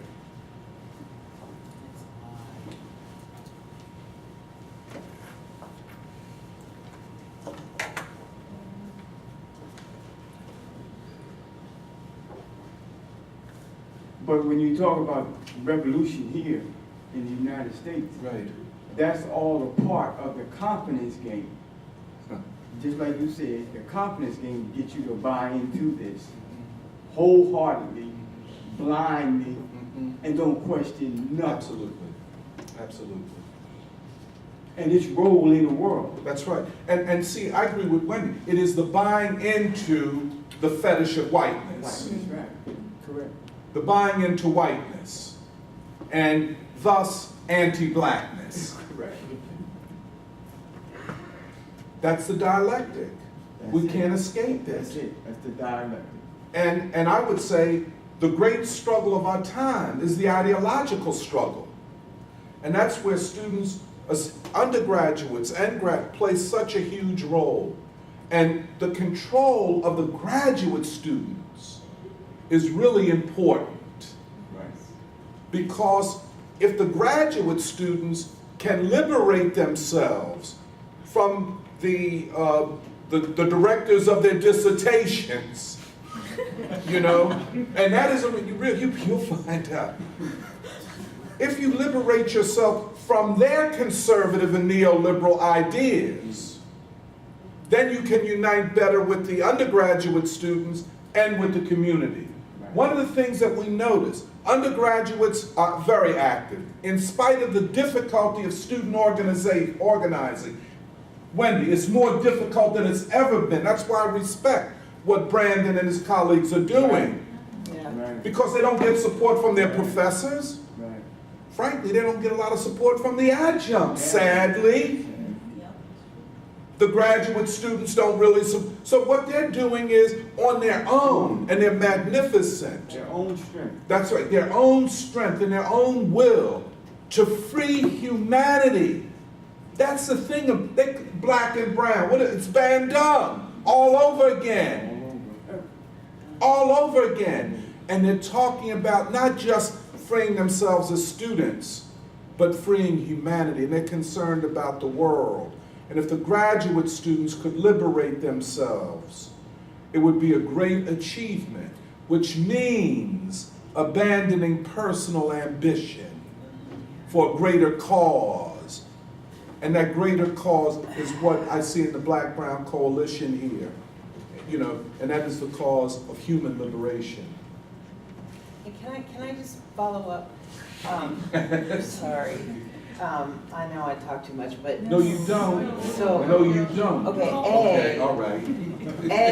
we have nothing to lose but our change. Tell me about it. B, the fucking polar ice caps are melting. All right, so this world,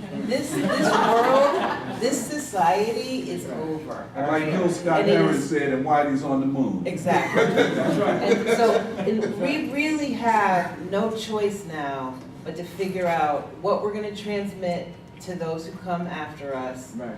What values, what spark of humanity we're going to pass along. And so I want to say this just because I rarely get to talk about this. So capitalism is a feature of European modernity and of European culture. And it is Europe that has to go. So I hope that's not too scandalizing for some of you.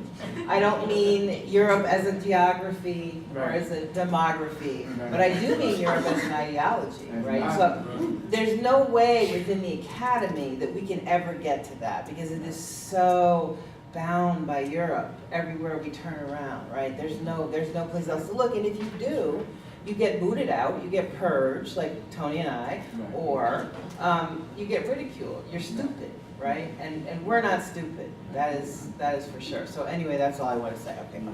Oh, there's a lady in the back. I'm so happy for all the grad students from our department here. I just want to say it's really important. This conference is also partially sponsored by the Anthropology Grad Student Association, so it's so great to see you guys here.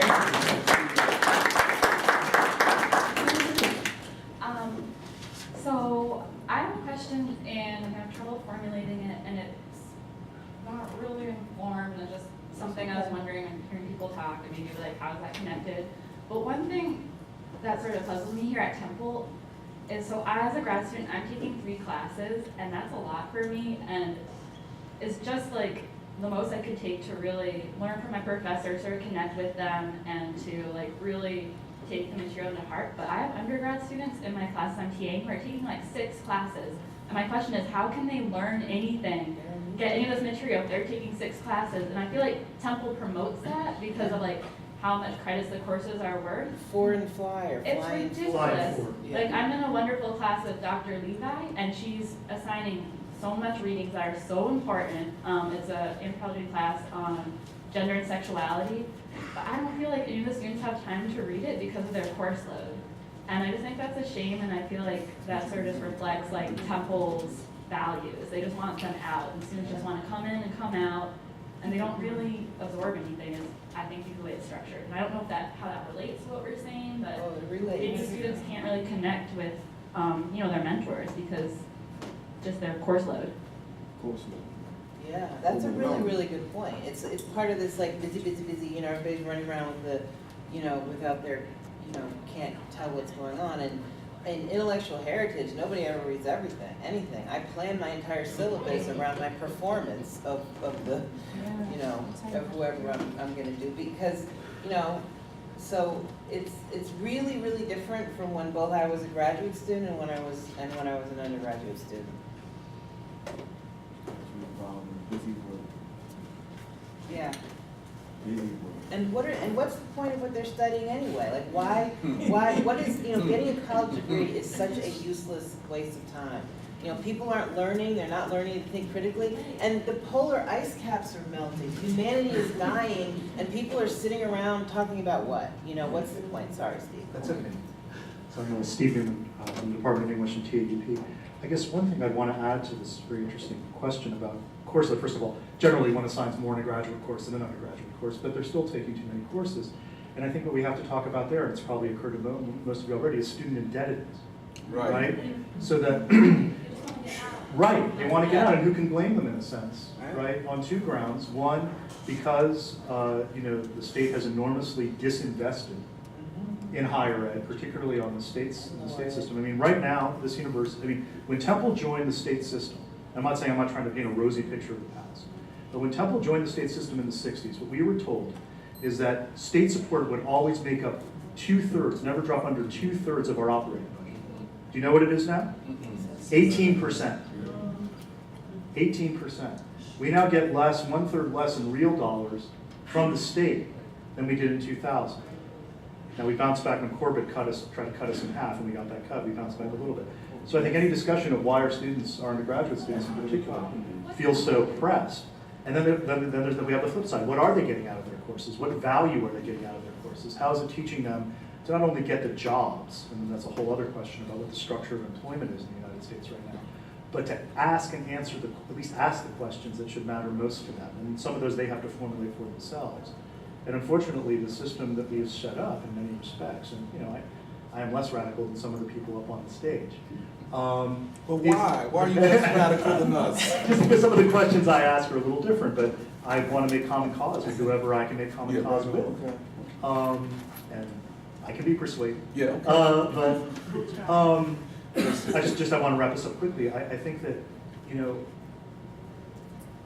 there's money coming in, that we know. Where's it going? Right. To whom is it going? Now, I'm a tenured professor, so some of it's coming to me. Has to be said. But where's the rest of it going? And why? And those are the kinds of questions, and this is, kind of some of the things we might talk about next panel. That undergraduates in particular, right? Y'all are paying the bills. Y'all are paying the bills. That's what they're scared of. Right. So that if we're going to ask why is it that these students are taking so many classes, I just think we have to think of the political economy of the academy as it's currently constituted.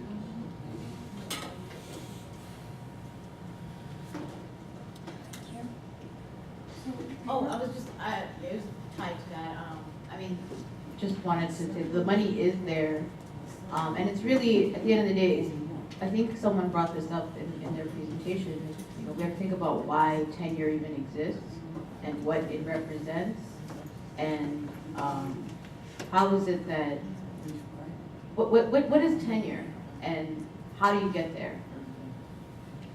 And that entire process itself is so bound up, again, thinking about Dr. Montero's case, the politics of what the tenured faculty who get appointed to their positions believe. When you look at the job market, it's just, I'm in English, so, so much of it is just, parroting the discourse that is most fashionable at the time, regardless of, and even if it has like empty politics, you can be faux radical. You can say that, oh, I studied the Cuban Revolution, I studied this and that, and but really it's just once you're in that position, you're just teaching this in such an antiseptic, depoliticized, dehistoricized, disconnected way that it's like, and so you have a publication, in some journal, right? Hidden behind a paywall, 13 people. Hidden behind a paywall. Right, absolutely no impact on the larger world, none whatsoever. None whatsoever. You say You're hidden not behind producing- what? A paywall. Okay. What is? How you have to pay for the journals, they're not, Yes. all the things that academics produce are not easily accessible. So nobody reads them, so Yeah. 13 people read them. Yeah, I think it's less than that. Exactly. So it's not producing knowledge for people, even if it is about, people's liberation. And it's not, the objective isn't for people to learn. The objective is for some other academic who wants to get tenure to read that article and dialogue with one academic so that then they can get published and get tenure somewhere else. Wait, Jackie. Jackie? Hi, I just want to say, in terms of following the money is important. I don't know how you can fit it into your schedule, but money that would be wasted on a stadium, I am a stadium stomper, it is outrageous, absolutely outrageous. That money should be used, and I have folks like Lindsay and Tony and you. others and me. But the reality is that we have to follow the money, and we have to make that an issue. Because it is about, I mean, this is this country, it is this city, it is that institution. But following the money is a critical piece for everyone. That, to me, is a liberating piece, and the people in the community need to follow the money as well. We need to begin to pay attention and call on everybody, elected officials, everyone. Where is our money going? That's right. You know, it's outrageous that.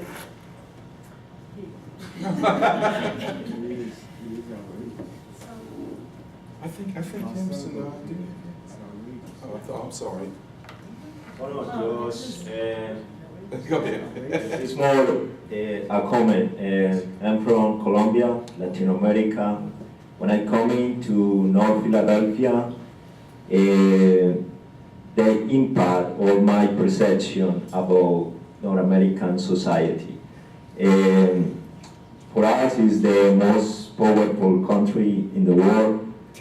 They spend $3 million in the modern. Put it down from your mouth a little bit, yeah. Getting feedback. Yeah. Okay, There you go. my question, even these days, is what is the meaning of being a grad student in a neoliberal world? Because in this moment, supposedly, I need to write a dissertation. But I criticize myself for, I don't know, receive funding for reading, but at the end, what really means write something in a world where the academy lost the real role, they transform the society. And I don't know, it's when I go to Colombia to do research there, I representing a colonial power that is the university for a rich country that is supporting war. But more than any questions is thank you for you are an inspiration for me, for your thoughts, for your vision about life, and I want to follow this idea that a university and a society working It's a together. beautiful thing, man. Can I just say something? Oh, yes. And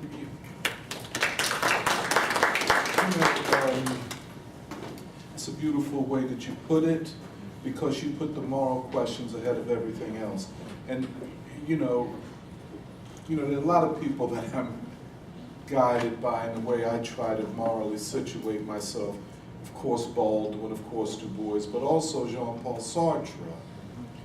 The effort to live in good faith and to reject the pathology, what he calls pathological bad faith of institutions like this, in effect, and unjust hierarchies. I think that's what we're getting at.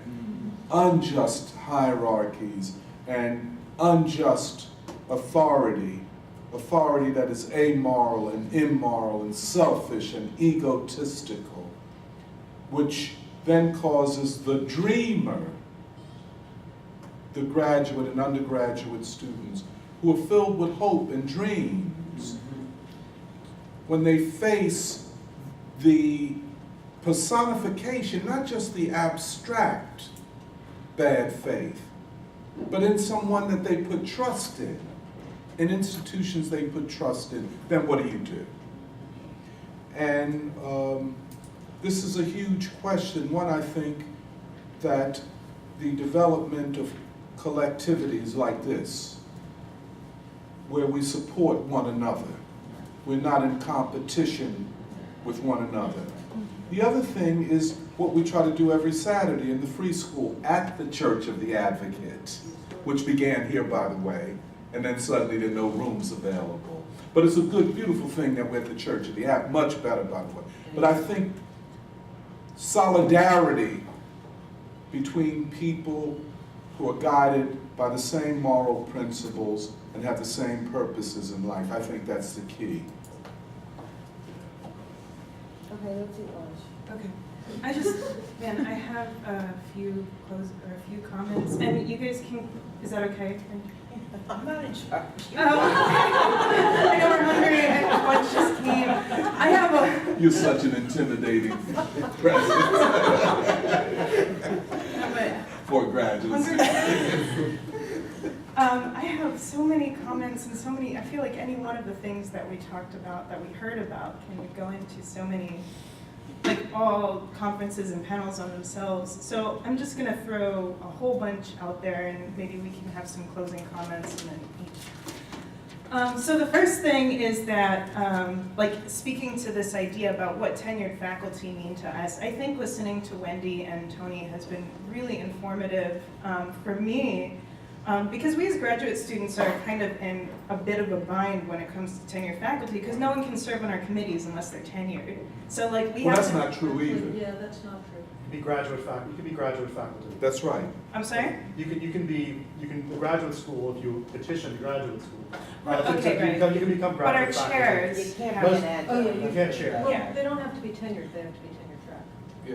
You can't be an adjunct. But that's a big question. You can't be NTT. Yeah. Yeah. Right. You Sure. can't be NTT. No. Sorry, yeah, no, you have to be serve on the tenure committee, track, but you but, can't chair the committee. Oh. yeah. Just to complicate it, in geography, there are NTTs on That's committees. right. You can, yes, I you think can it's be You on just the can't committee, share. but you But then can't it's chair the question of like, is that unfair burden?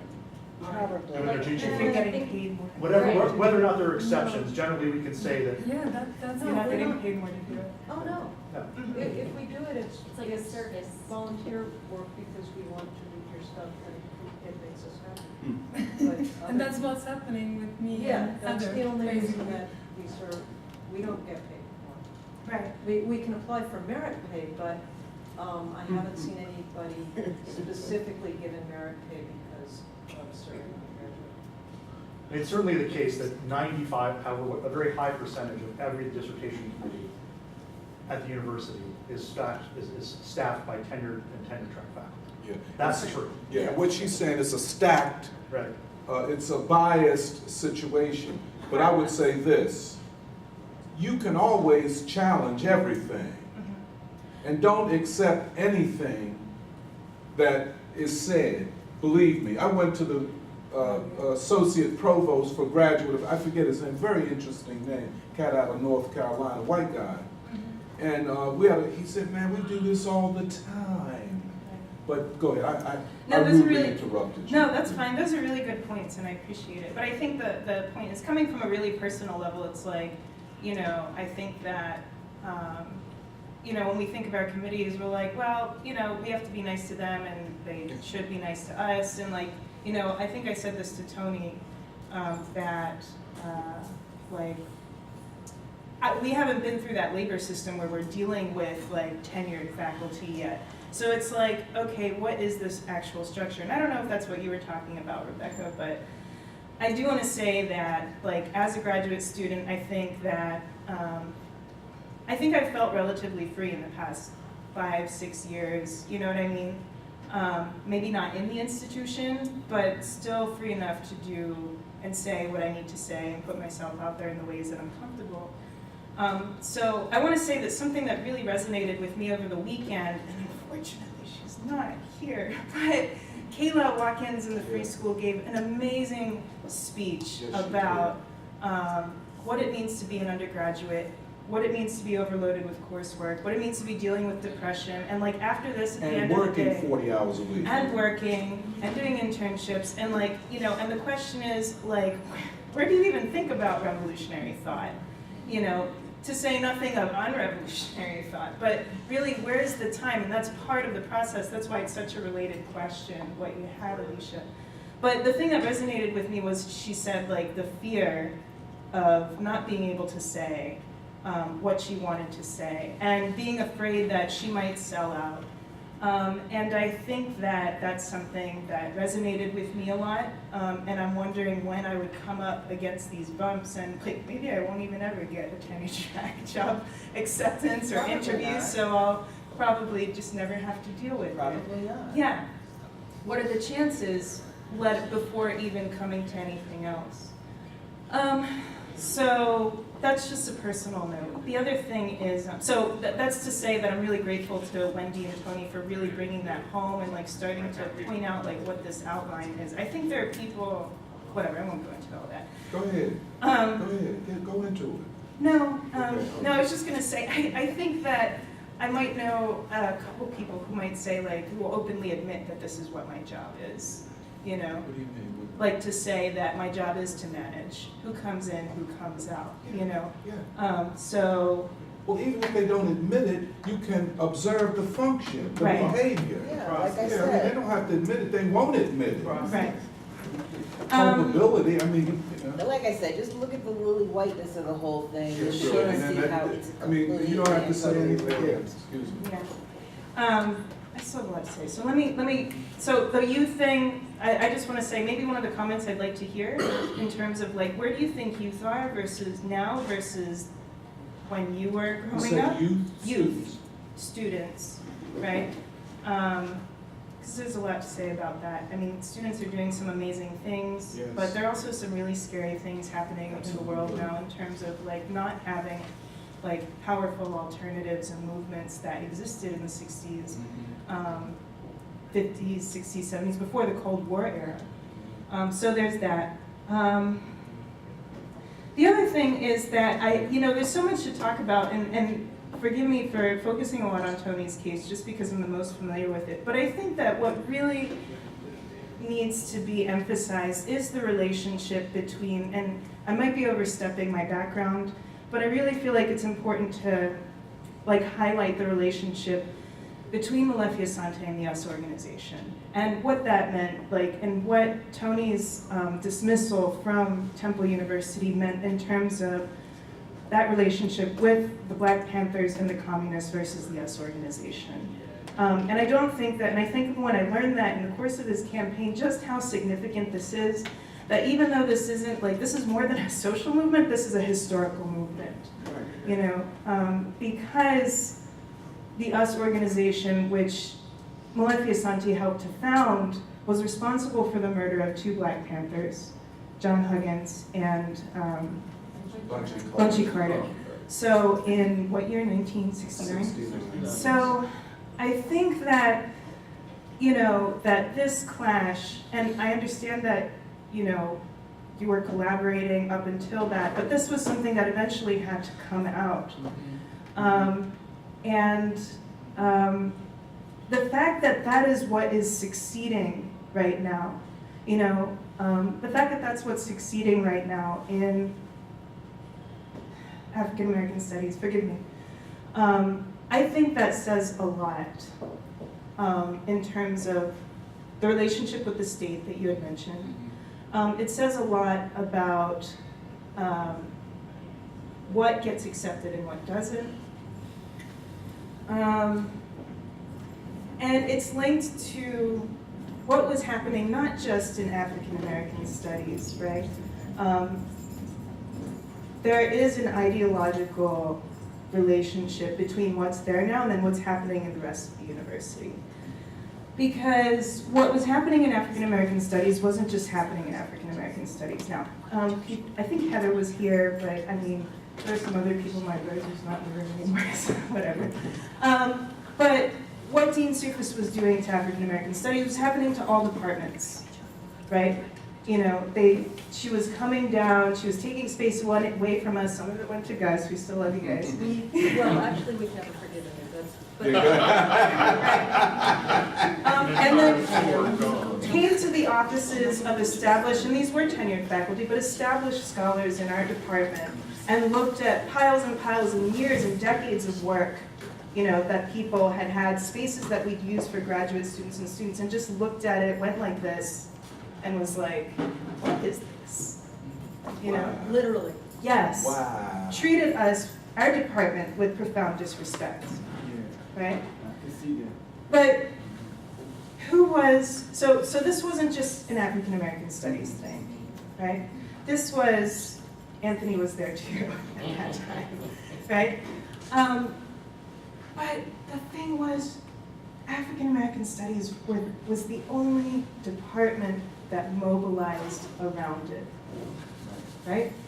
And nobody was there, right, aside from that, from the graduate students, from the faculty, right? Because that looked like it was just a black thing, right? It was just that. But it was everybody's struggle. And it always is, always was, always will be. But I think that this notion that it's just a black thing and it should stay that way is really conducive to making sure that we all stay suffering to this bureaucratic structure. So I really need that to be highlighted. Okay.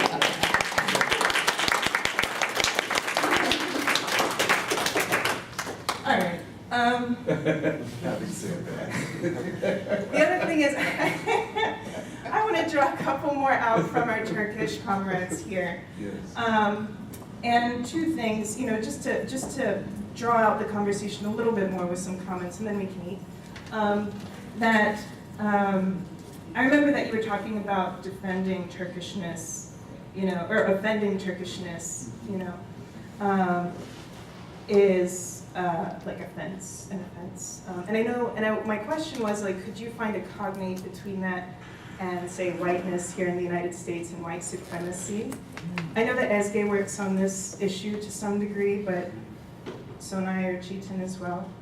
And then the other thing is, like, I guess there's kind of this chicken or egg that I've talked to Sonai about. I was like, you know, you could sit here and be like, is Turkey our future or are we Turkey's future? It's a vicious circle. Right. Yeah, it's right. both. So that's my comment. So just a few more things. And I don't know more how you're Restate the question that you, because I thought that was a very important question about offending Turkishness and its relationship to whiteness.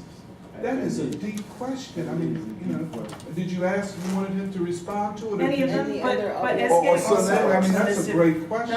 I don't know, or at least I remember last year you said this was a really Yeah. important question for you too. But for Chetan and, you know. Well, I can give the shout out, but I would prefer SD to jump in if. See, I don't know the names. I mean, Okay, my name is Ezgi. I'm from Turkey too. I'm a graduate student at UPenn. And yeah, from the early years of Turkish Republic, it was a huge attempt for the Turkish elite cadre who established the republic to claim that they were the members of white race, because it was a huge thing for them to prove against the European perception of Turks who saw them as like members of yellow race, and they put huge amount of scientific efforts to prove against that, to prove that they are really members of white race, quote unquote. So, and since then it is, but whiteness was established on a different premises than here, because it was also an ethnic and religious issue based on defining the borders of Turkishness by defining who is not non-Turk. Like her. So yeah. So ethnically, the Turk is a man who is not a Kurdish man, who is not ethnically, and who is not Armenian, Greek, and Jewish religiously. So it's a mixture of race, ethnicity, and religious. I think that makes a huge difference. Although actually, it wasn't different That in the different? US in the same, Okay. in the very same period. Okay. Because we're talking about like the early 1920s. Early 1920s, yeah. Yeah, it's, Come on, attitude. yeah. We'll pull up. Yeah, we'll talk. say that again? I mean. My name or? No, I understood. Well, go ahead, forgive me, I just. That the way whiteness was constructed in the United States in the early 20s actually was not very different at all from what she's happened in describing. Turkey. Well, no question, there's no question. Okay. Yeah, I think we would be hugely mistaken to, yes, of course, slavery, and this creates the framework for this identity we call whiteness. And hence, whiteness is nothing but a negation of everything else. But I think I think this is a very important point that you make. You know, whether, you know, whose future is whose future. Is Turkey consolidating whiteness and the development of a white supremacist system, much like the United States and European countries? For sure, yes. Huh? For sure. That's the For point. sure. That is the point. And hence, scholarship and intellectual activity geared towards the politics of solidarity and recognition of a common plight between forces, irrespective of national boundaries, Exactly. who are fighting the same enemy. Yeah. Close Close it up, so we'll take one more comment. Yeah. We gotta- Yeah, if you go back to Kamal Ataturk, where do you think he was coming from? That's This the is point. where he was coming from. Kamal Ataturk. Okay, so come on. Yeah, they don't have to wear a Ku Klux They Klan don't have to outfit wear to be a white Exactly. supremacist, you know? You know, and then look at the move with Turkey going into Europe. I mean, like Trying Turkey to- going into NATO. Yeah, well, You know, NATO, if yeah. not Europe. Or- That's or very NATO important. from Yeah, from the which is the early days. defense of whiteness, Yeah, exactly. under the guise For of sure. democracy. For sure, yeah. Yeah. Under the guise of democracy. At least we worked that out. Yeah, I guess we should be, We went a little bit over time. yeah, come back at, Complicated question. Into the next panel. yeah, half an hour, so, yeah. So let's take a half hour to eat and we'll call. Wonderful. See, they call people